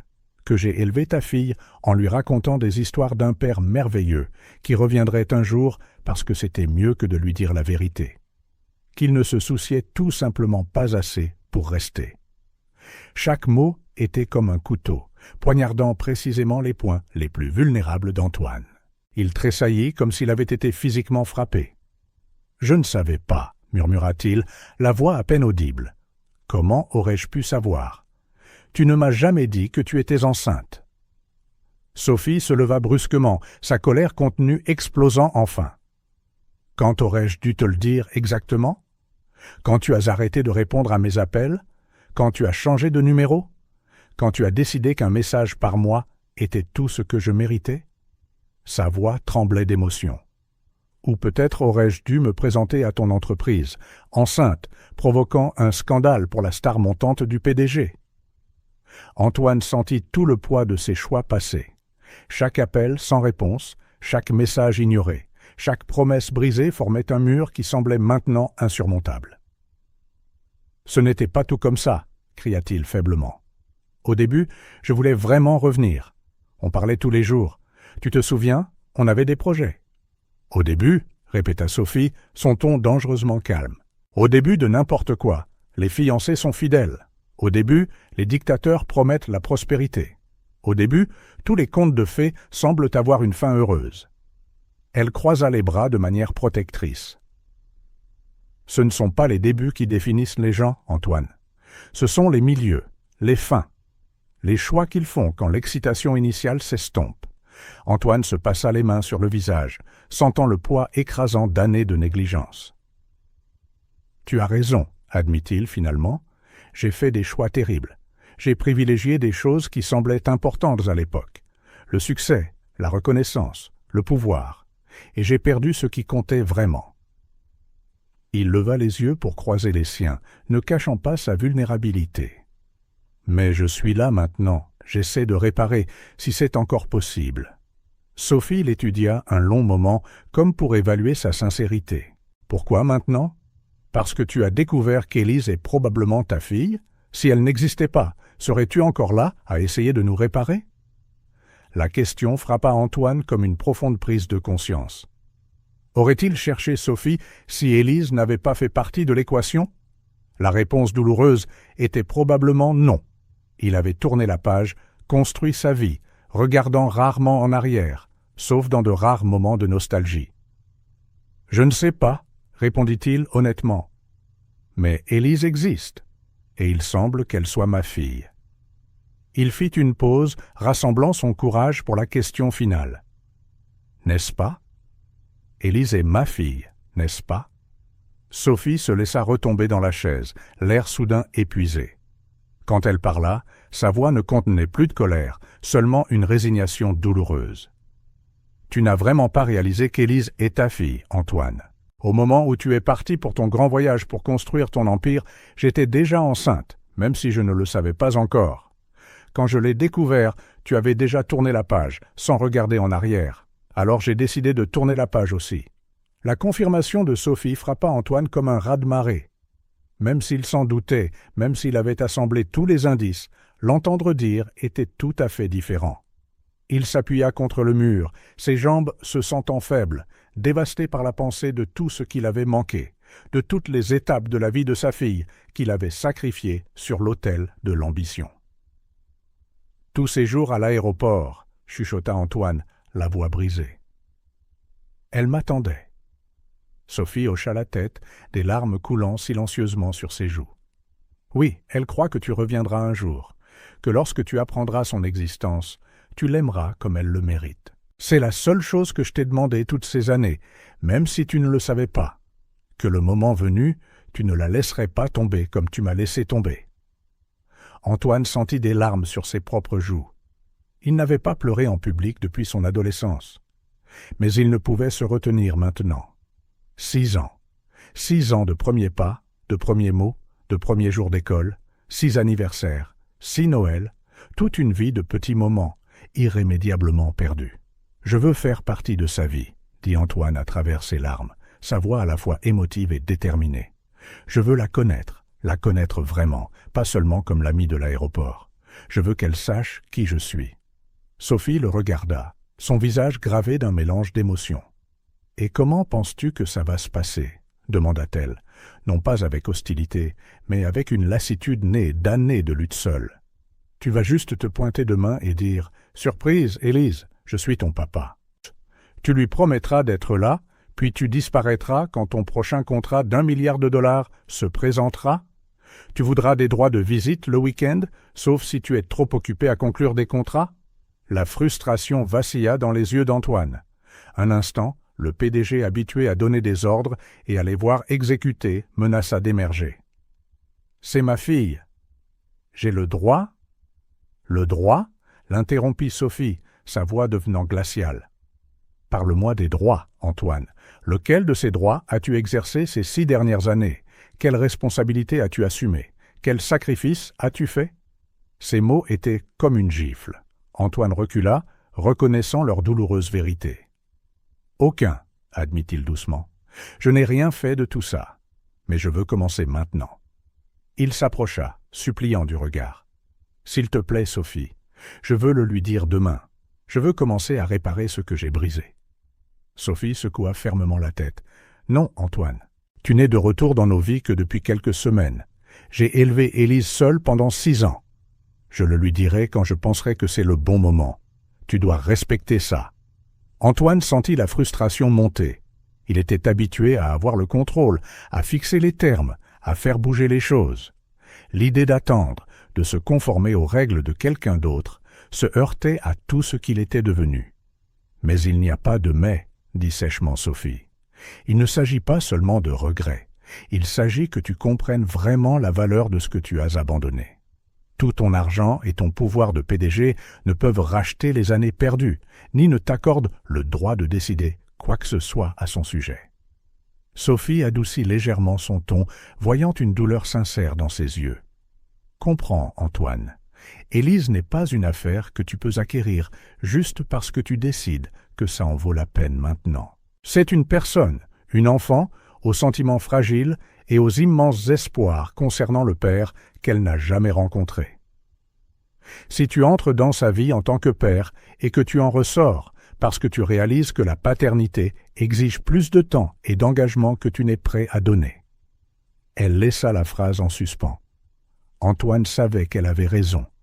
La frustration céda la place à une compréhension réticente.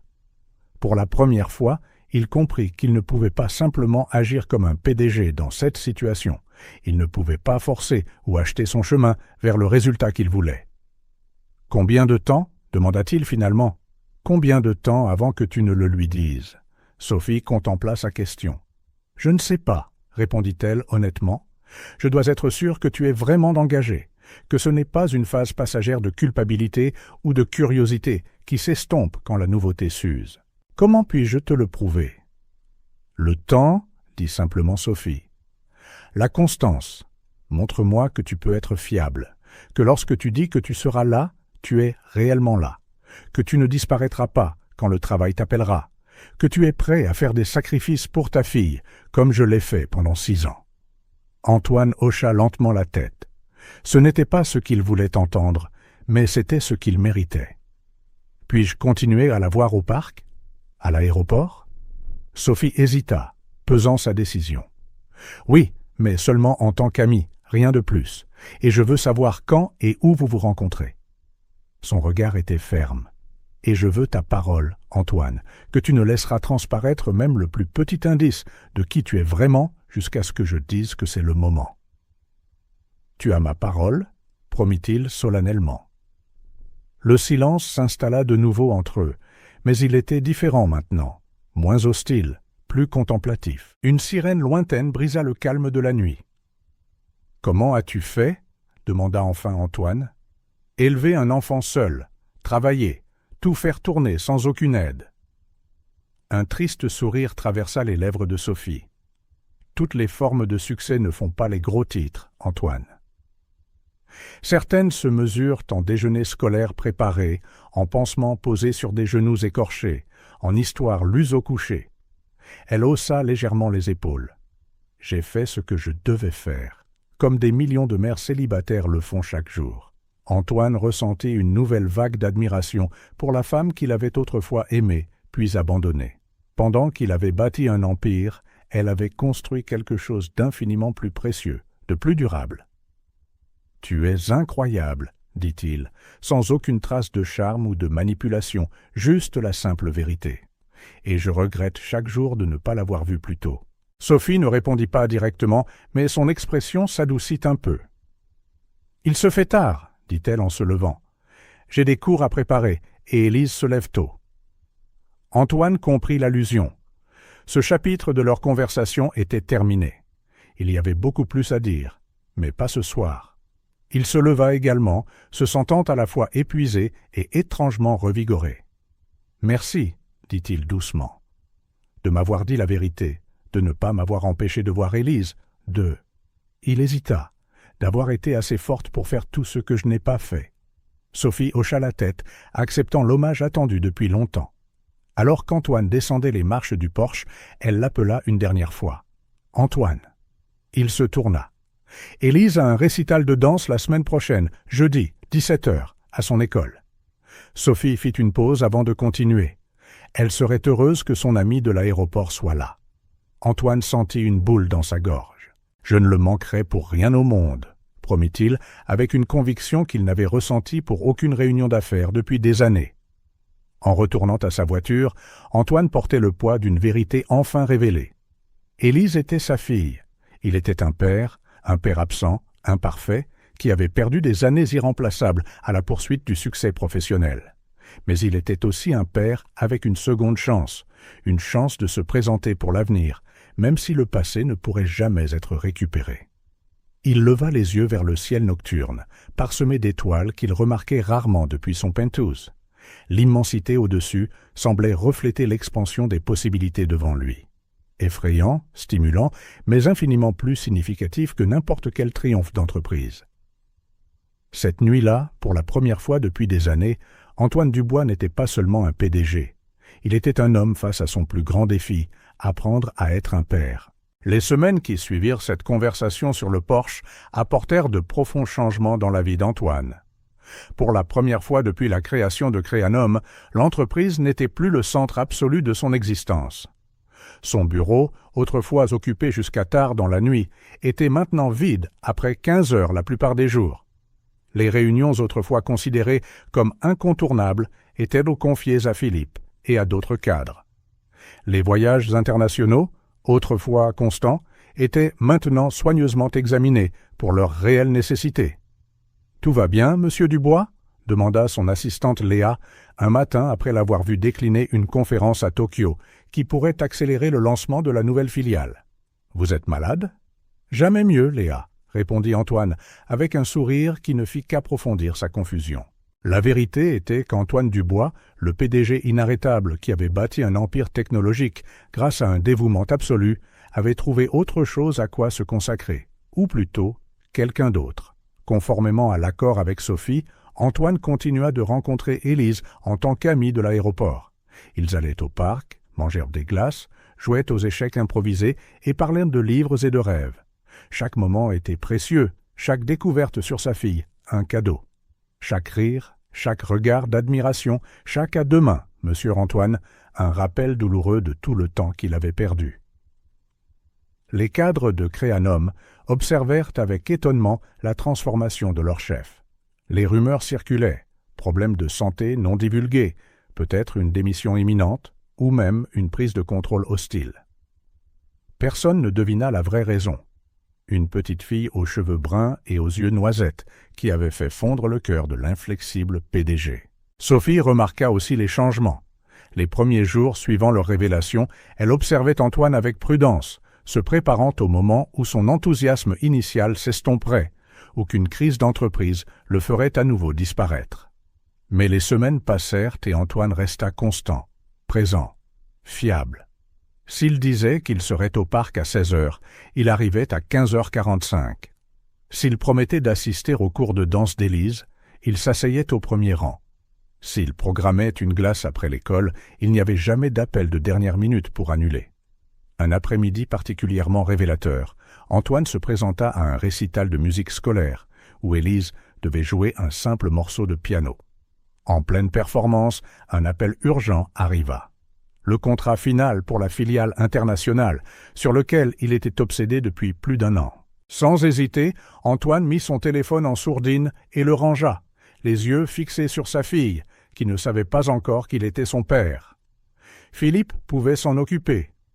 Élise n'aurait pas d'autre premier récital. C'est ce petit geste, remarqué par Sophie quelques rangées derrière lui, qui fit finalement fondre la dernière couche de glace autour de son cœur. Le lendemain matin, pendant qu'Élise était à l'école, Sophie téléphona à Antoine. « Je pense qu'il est temps, » dit-elle simplement. « Dimanche après-midi, peux-tu venir chez nous ?» Le cœur d'Antoine battit la chamade en comprenant la signification de ces mots. Enfin, après des semaines à agir comme un simple ami, il pourrait être qui il était vraiment, le père d'Élise. « Je serai là, » promit-il, la voix chargée d'émotion. Le dimanche se leva, radieux et ensoleillé, comme si l'univers reconnaissait l'importance de la journée. Antoine avait à peine dormi, partagé entre l'anxiété et l'anticipation. Comment Élise réagirait-elle? Serait-elle heureuse, déçue, confuse, en colère? Les possibilités le tourmentaient. Il arriva chez Sophie une demi-heure en avance. Trop nerveux pour envisager d'être élégamment en retard, il attendit dans sa voiture, observant la maison bleue et imaginant Élise à l'intérieur, complètement inconsciente que sa vie, comme la sienne, était sur le point de changer pour toujours. Exactement à 15 heures, Antoine se dirigea vers la porte. Ce n'était pas une visite ordinaire. À bien des égards, c'était le jour le plus important de sa vie. Sophie ouvrit la porte avant qu'il ne puisse frapper. Son expression, habituellement gardée autour de lui, révélait maintenant un mélange de nervosité et d'espoir prudent. « Elle est excitée de te voir, » dit doucement Sophie, Elle a dit qu'elle a une nouvelle collection de pierres à te montrer, son amie de l'aéroport. La poitrine d'Antoine se serra. Dans quelques minutes, il ne serait plus seulement l'ami de l'aéroport. Il serait son père. Un titre qu'aucune réalisation professionnelle ne pourrait jamais égaler. Le salon était confortable, meublé simplement, mais bien entretenu, avec des photos d'Élise, partout. Élise, bébé. Élise, le premier jour d'école. Élise, en costume d'Halloween. Toute sa vie documentée en images dont il n'avait pas fait partie. « Assieds-toi », proposa Sophie en lui montrant le canapé. « Je vais chercher Élise. Elle est dans sa chambre en train de finir un dessin. » Antoine hocha la tête, incapable de faire confiance à sa propre voix. Pendant que Sophie quittait la pièce, il absorba chaque détail. Des livres pour enfants, mélangés à des romans pour adultes sur les étagères. Un petit piano dans un coin, peut-être où Élise s'entraînait. Des dessins vifs collés sur le réfrigérateur, visibles par la porte de la cuisine. C'était un foyer au sens le plus vrai du terme. Quelque chose que son penthouse immaculé, malgré tout son luxe, n'avait jamais été. Sophie revint quelques minutes plus tard, tenant la main d'Élise. Le visage de la fillette s'illumina quand elle vit Antoine. « Monsieur Antoine, maman ne m'avait pas dit que vous veniez, » dit-elle joyeusement, clairement ravie de la surprise. « C'est une visite spéciale, » répondit-il en essayant de garder sa voix stable. Sophie guida Élise vers le canapé, s'asseyant à côté d'elle. Antoine resta debout, incertain, jusqu'à ce que Sophie lui indique un fauteuil voisin. La lumière du soleil de l'après-midi filtrait par les fenêtres, créant des rayons dorés qui donnaient au moment une qualité onirique. « Élise, » commença doucement Sophie, tenant la main de sa fille et la regardant dans les yeux. « Tu sais comment tu as toujours attendu que ton papa revienne de ce long voyage ?» La fillette hocha la tête, soudain sérieuse. Son regard vacilla entre sa mère et Antoine, comme si elle essayait de reconstituer ce qui se passait. « Oui, » dit Élise, « j'attends tous les jours à l'aéroport. » Sophie prit une profonde inspiration. Antoine pouvait voir à quel point c'était difficile pour elle aussi. Admettre la vérité signifiait reconnaître des années d'un mensonge bien intentionné. On sonna à la porte à ce moment-là, coupant Sophie. Élise et Antoine jetèrent tous deux un regard perplexe vers la porte. Sophie se leva. « Ça fait partie de la surprise », expliqua-t-elle en allant ouvrir. C'était Philippe, tenant une grande boîte colorée. « Je l'ai, patron, comme vous l'avez demandé ?» dit-il en tendant la boîte à Sophie avec un regard curieux à l'intérieur avant de partir d'un signe de la main. Sophie ferma la porte et retourna sur le canapé, plaçant la boîte à côté d'Élise.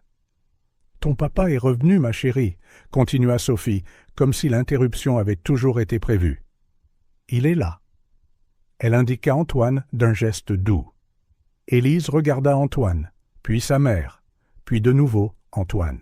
Ses yeux s'écarquillèrent, alors que la prise de conscience se faisait lentement, comme des pièces de puzzle s'emboîtant enfin dans son jeune esprit. « Tu es mon papa ?» demanda-t-elle d'une petite voix, presque un murmure. Celui que maman a dit qui était un homme important avec une grande entreprise. Le monde sembla s'arrêter à ce moment-là. Antoine sentit la gravité de sa question, l'énormité de cette révélation. Lentement, il s'agenouilla à son niveau, les larmes aux yeux, et il ne prit pas la peine de les cacher. « Oui, Élise, je suis ton papa, » répondit-il, la voix tremblante d'émotion. « Et je suis tellement désolé que ça m'ait pris si longtemps pour revenir. » Élise resta silencieuse, son expression un mélange d'émotions si profondes que c'en était presque douloureux à voir. Pendant un instant terrible, Antoine craignit qu'elle ne le rejette, que 6 ans d'absence aient créé un gouffre trop large pour être traversé. Puis, sans crier gare, elle se jeta en avant, jetant ses bras autour de lui avec toute la force que sa petite silhouette lui permettait. Antoine la serra dans ses bras, les larmes coulant maintenant librement. Il pouvait sentir son cœur battre contre sa poitrine, sa respiration rapide, le léger tremblement de son corps. « Je savais que tu reviendrais, » murmura Élise contre son épaule. « J'ai attendu tout ce temps à l'aéroport. Maman a dit que tu reviendrais un jour. » Par-dessus l'épaule d'Élise, Antoine croisa le regard de Sophie. Elle aussi pleurait, regardant la scène avec un mélange d'émotion et de soulagement. L'attente d'Élise était enfin terminée. L'histoire que Sophie avait tissée pour épargner à sa fille la douleur de l'abandon avait maintenant une issue heureuse, inattendue. « On t'a apporté quelque chose », dit Sophie en ouvrant la boîte que Philippe avait livrée. De l'intérieur, elle sortit un grand ours en peluche, presque aussi grand qu'Élise, avec un nœud rouge autour du cou, sa couleur préférée. « C'est ton papa qui l'a choisi », expliqua Sophie. « Il voulait que tu aies un cadeau spécial pour aujourd'hui. » Élise accepta l'ours, le serrant contre elle avec Antoine, comme si elle ne pouvait décider lequel elle aimait le plus à ce moment-là. « Je peux montrer ma chambre à mon papa ?» demanda-t-elle, le mot « papa » sonnant parfaitement naturel sur ses lèvres, comme s'il avait toujours été là, attendant le bon moment. Sophie hocha la tête, et Élise attrapa la main d'Antoine, le tirant avec empressement, avec l'énergie vibrante d'une enfant fière de révéler son monde. Alors qu'elle le guidait dans la maison, montrant avec enthousiasme chaque détail de son petit royaume, Antoine réalisa qu'il avait passé toute sa vie à courir après le mauvais type de succès. Il avait bâti un empire, mais perdu un royaume bien plus précieux, les années de formation de sa fille, la croissance d'un amour que Sophie avait autrefois offert si librement. Certaines erreurs ne pouvaient être complètement réparées. Le temps perdu ne pourrait jamais être récupéré. Mais peut-être, juste peut-être, y avait-il encore de la place pour un nouveau départ, un chemin différent où le succès se mesurait non pas en acquisition et en profit, mais en sourire, en câlins et en moments partagés. Pour la première fois de sa vie d'adulte, Antoine Dubois ne pensait pas à l'avenir en termes d'objectifs stratégiques ou de plans quinquennaux. Il ne pensait qu'à la minute suivante, à l'heure suivante, au jour suivant avec sa fille, nouvellement découverte. Et étonnamment, c'était plus que suffisant. Le silence emplit la salle du conseil quand Antoine Dubois termina son annonce. Avec effet immédiat, je réduirai ma charge de travail de 50%. Philippe assumera des responsabilités supplémentaires en tant que directeur des opérations. Charles Wittmann, le plus ancien membre du conseil, fut le premier à parler. « Antoine, nous sommes dans une phase critique avec cette nouvelle filiale. Ce n'est guère le bon moment pour réduire votre implication. » Antoine sourit, chose rare dans ces réunions. « Charles, il y a 6 semaines, j'aurais été d'accord avec vous. Mais j'ai récemment découvert que j'ai une fille de 6 ans, une fille que je n'ai jamais connue. Elle a plus besoin de moi que cette entreprise ne l'a jamais fait. » Autour de la table, les expressions allaient du choc à l'incrédulité. Antoine Dubois, le bourreau de travail qui avait transformé Créanum en une puissance technologique, parlait maintenant de la paternité comme de sa priorité. « Ce n'est pas une décision négociable, » continua Antoine. « Créanum continuera de croître, mais pas aux dépens de ma famille. Plus maintenant. » Alors que les gens commençaient à sortir, Philippe s'approcha d'Antoine, digérant encore la nouvelle. « Tu es sûr de ça? On a beaucoup sacrifié pour en arriver là. » « C'est exactement le problème, Philippe. J'ai sacrifié des choses que je n'aurais jamais dû. Maintenant, j'essaie de réparer ça avant qu'il ne soit trop tard. » Dans les jours qui suivirent, Antoine s'adapta à une nouvelle routine. Tous les mardis et jeudis, il déposait Élise à l'école. La première fois fut un désastre mineur. Il arriva trop tôt, se gara au mauvais endroit et entra par la porte des professeurs.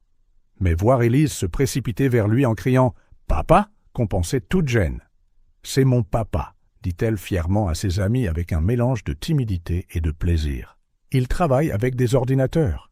Il a fait un long voyage, mais maintenant il est de retour. La simplicité de cette explication, si proche de ce que Sophie lui avait toujours dit, mais maintenant transformée en vérité, ne cessait d'émouvoir Antoine. Les lundis, mercredis et vendredis, il arrivait ponctuellement pour la récupérer. Au début, les autres mères le dévisageaient avec curiosité. Le cadre impeccablement vêtu semblait déplacé parmi la foule habituelle, mais au fil des semaines, les costumes cédèrent la place à des vêtements décontractés et sa posture rigide se détendit alors qu'il parlait de devoirs et d'anecdotes de classe. « Monsieur Dubois, pourriez-vous aider à la kermesse de l'école ?» demanda une des enseignantes un après-midi. 5 ans plus tôt, il aurait fait un chèque juste pour éviter de participer. Maintenant, il répondit « Bien sûr, vous pouvez compter sur moi, et s'il vous plaît, appelez-moi simplement Antoine. » La table du dîner de Sophie, autrefois le domaine privé de la mère et de la fille, accueillait maintenant fréquemment Antoine. De simples repas faits maison qu'il appréciait bien plus que n'importe quel restaurant étoilé Michelin. Progressivement, les trois formèrent de petites traditions. Pizza le vendredi, promenade dominicale au parc, séance de lecture au coucher. « Tu lis différemment de maman, » remarqua Élise un soir. « Tu fais des voix pour tous les personnages. »« C'est bien ou c'est mal ?» demanda Antoine, incertain. Élise considéra la question sérieusement. « C'est juste différent. J'aime les deux façons. Maman dit que différent ne veut pas dire meilleur ou pire, juste différent. » Antoine hocha la tête, appréciant comment la sagesse de Sophie transparaissait dans les mots d'Élise. Non pas que tout soit parfait. Il y eut des moments de tension, des limites testées. Antoine, habitué à avoir un contrôle absolu au travail, luttait parfois pour accepter que, dans les affaires familiales, son opinion n'était qu'une parmi d'autres, souvent secondaire par rapport à la plus grande expérience de Sophie. Sophie, de son côté, oscillait entre la gratitude de voir le bonheur de sa fille et la peur qu'Antoine ne retombe dans ses vieilles habitudes chaque fois que sa carrière l'appellerait. « Comment savoir que tu ne disparaîtras pas à nouveau lorsqu'une crise majeure frappera l'entreprise ?» demanda-t-elle un soir après qu'Élise se soit endormie. « Comment savoir que ce n'est pas juste la nouveauté de la paternité ?» Antoine ne répondit pas tout de suite. C'était une question juste. « Je ne peux pas prouver quelque chose qui ne s'est pas encore produit, » dit-il finalement. « Tout ce que je peux faire, c'est te montrer jour après jour que mes priorités ont changé, que j'ai changé. » Sophie l'observa attentivement, cherchant tout signe de tromperie, mais ne trouva que de la sincérité.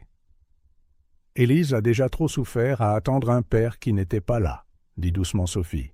« Ne la blesse pas maintenant qu'elle t'a enfin trouvé. » Les journaux d'affaires ne tardèrent pas à remarquer les changements.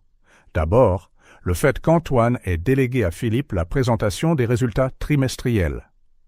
Puis les annulations de conférences internationales, son absence au grand dîner et le bureau vide après 15 heures. « Qu'est-il arrivé à Antoine Dubois ?» titrait la une de la Chronique des affaires. Du bourreau de travail aux portées disparues, la mystérieuse transformation du PDG de Créanom. L'article spéculait sur des problèmes au sein de l'entreprise, des problèmes de santé non divulgués, voire une dépression nerveuse. Personne n'envisagea la vérité plus simple.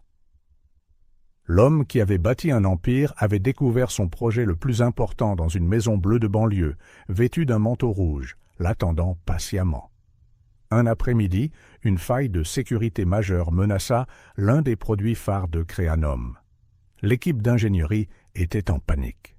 Des millions de données clients potentiellement à risque.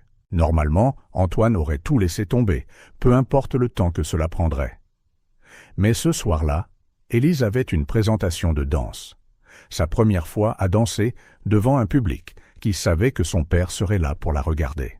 « Philippe, vous et l'équipe avez 2 heures pour trouver un plan, » annonça Antoine. « Je serai de retour après 19 heures. Ma fille a un spectacle et je lui ai promis d'être là. » Le visage de Philippe montrait à la fois de l'incrédulité et de l'admiration. « Mais Antoine, c'est une crise. »« Je sais, » termina Antoine en attrapant sa veste, « et nous la résoudrons après que j'aurai regardé ma fille danser comme un papillon pendant 3 minutes. » Seules Sophie et Élise furent témoins de l'expression d'Antoine pendant le spectacle. Élise, portant des ailes bleues improvisées, voltait timidement parmi d'autres minuscules papillons.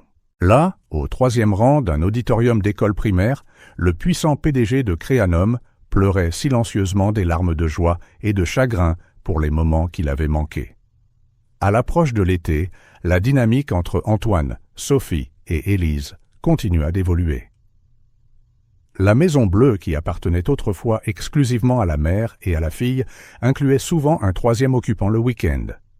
Antoine gardait toujours son penthouse, mais il y passait de moins en moins de temps. L'idée d'une maison partagée n'avait pas encore été exprimée à voix haute, bien qu'elle planât dans des conversations informelles sur des cours plus grandes ou la possibilité d'adopter un chien. Le rêve d'Élise. « Savais-tu que le terrain de la rue de l'Érable est à vendre ?» remarqua Antoine un soir alors qu'il faisait en la vaisselle. « Il y a de la place pour qu'un chien puisse courir. » Sophie sourit. « On prévoit d'adopter un chien maintenant ?» « Élise en a toujours voulu un, » répondit Antoine, comme si cela expliquait tout. Sophie l'étudia avec ce regard pénétrant qui semblait toujours lire des significations plus profondes. « On parle de chien ou de quelque chose de plus, Antoine ?» Il sourit. « Peut-être qu'on parle de possibilités, d'avenir qu'on peut construire si on le choisit. » Sophie ne répondit pas immédiatement, mais son sourire en retour contenait une promesse. Un dimanche particulièrement chaud de juin, ils étaient tous les trois dans la petite cour arrière. Antoine avait apporté une piscine gonflable pour enfants, un de ces types en plastique coloré. Élise portait un maillot de bain rouge, courant en cercle pendant qu'il luttait pour gonfler la piscine avec une pompe à main. « Tu sais, on aurait pu en acheter une avec une pompe électrique, n'est-ce pas ?» le taquina Sophie en lui offrant de la limonade. « Où est le plaisir là-dedans ?» haleta-t-il. « C'est bientôt prêt, papa ?» demanda Élise pour la 10e fois. « Presque, princesse, » dit-il, s'habituant encore au mot papa et à l'émotion qu'il déclenchait. Quand la piscine fut enfin remplie, Élise sauta dedans, éclaboussant de l'eau partout. Sophie, essayant de rester au sec, finit aussi trempée que tout le monde. Au lieu de s'énerver, elle les surprit en attrapant le tuyau d'arrosage et en le dirigeant vers Antoine. « Et ce n'est pas juste !» protesta-t-il. Élise gloussa en applaudissant. « Attrape-le, maman. Attrape papa. » Ce qui suivit fut une bataille d'eau où tout le monde finit trempé. Antoine, l'homme qui gérait des contrats d'1 milliard de dollars avec un sang-froid imperturbable, courait maintenant dans la cour en essayant d'esquiver le jet d'un professeur de littérature et d'une fillette de 6 ans. Quand il se rendit finalement, s'effondrant sur l'herbe, Élise se jeta sur lui, le serrant fort dans ses bras. « On t'a eu, papa. »« Oui, vous m'avez eu, » admit-il en la serrant dans ses bras et en jetant un coup d'œil à Sophie, qui regardait avec un doux sourire. « Vous m'avez vraiment eu. » Sophie s'assit à côté d'eux, ses cheveux mouillés encadrant son visage, d'une manière qui rappela à Antoine le jour où il l'avait rencontrée pour la première fois des années auparavant. Ça avait été un coup de foudre à l'époque, et maintenant, par un retournement surprenant, il sentait ce même amour renaître, plus profond, plus mature et plus profond. Élise, allongée entre eux, montra le ciel du doigt. « Ce nuage ressemble à un chien, » dit-elle rêveusement. « Un gros chien, comme celui que j'ai toujours voulu. » Antoine et Sophie échangèrent un regard par-dessus la tête de leur fille, une connexion silencieuse qui devenait plus naturelle chaque jour. « C'est peut-être un signe, » s'amusa Antoine. « Peut-être, » convint Sophie en lui touchant doucement la main. Dans ce moment parfait de fin d'après-midi, Antoine Dubois comprit enfin la vérité qu'il avait cherchée toute sa vie d'adulte. Le succès ne se mesurait pas en acquisition ou en gros titres d'affaires. Il ne se trouvait pas dans les salles de conseil ou les jets privés. Le vrai succès était ici même, dans cette modeste cour arrière, dans une étreinte mouillée et rieuse, dans un moment partagé de bonheur authentique.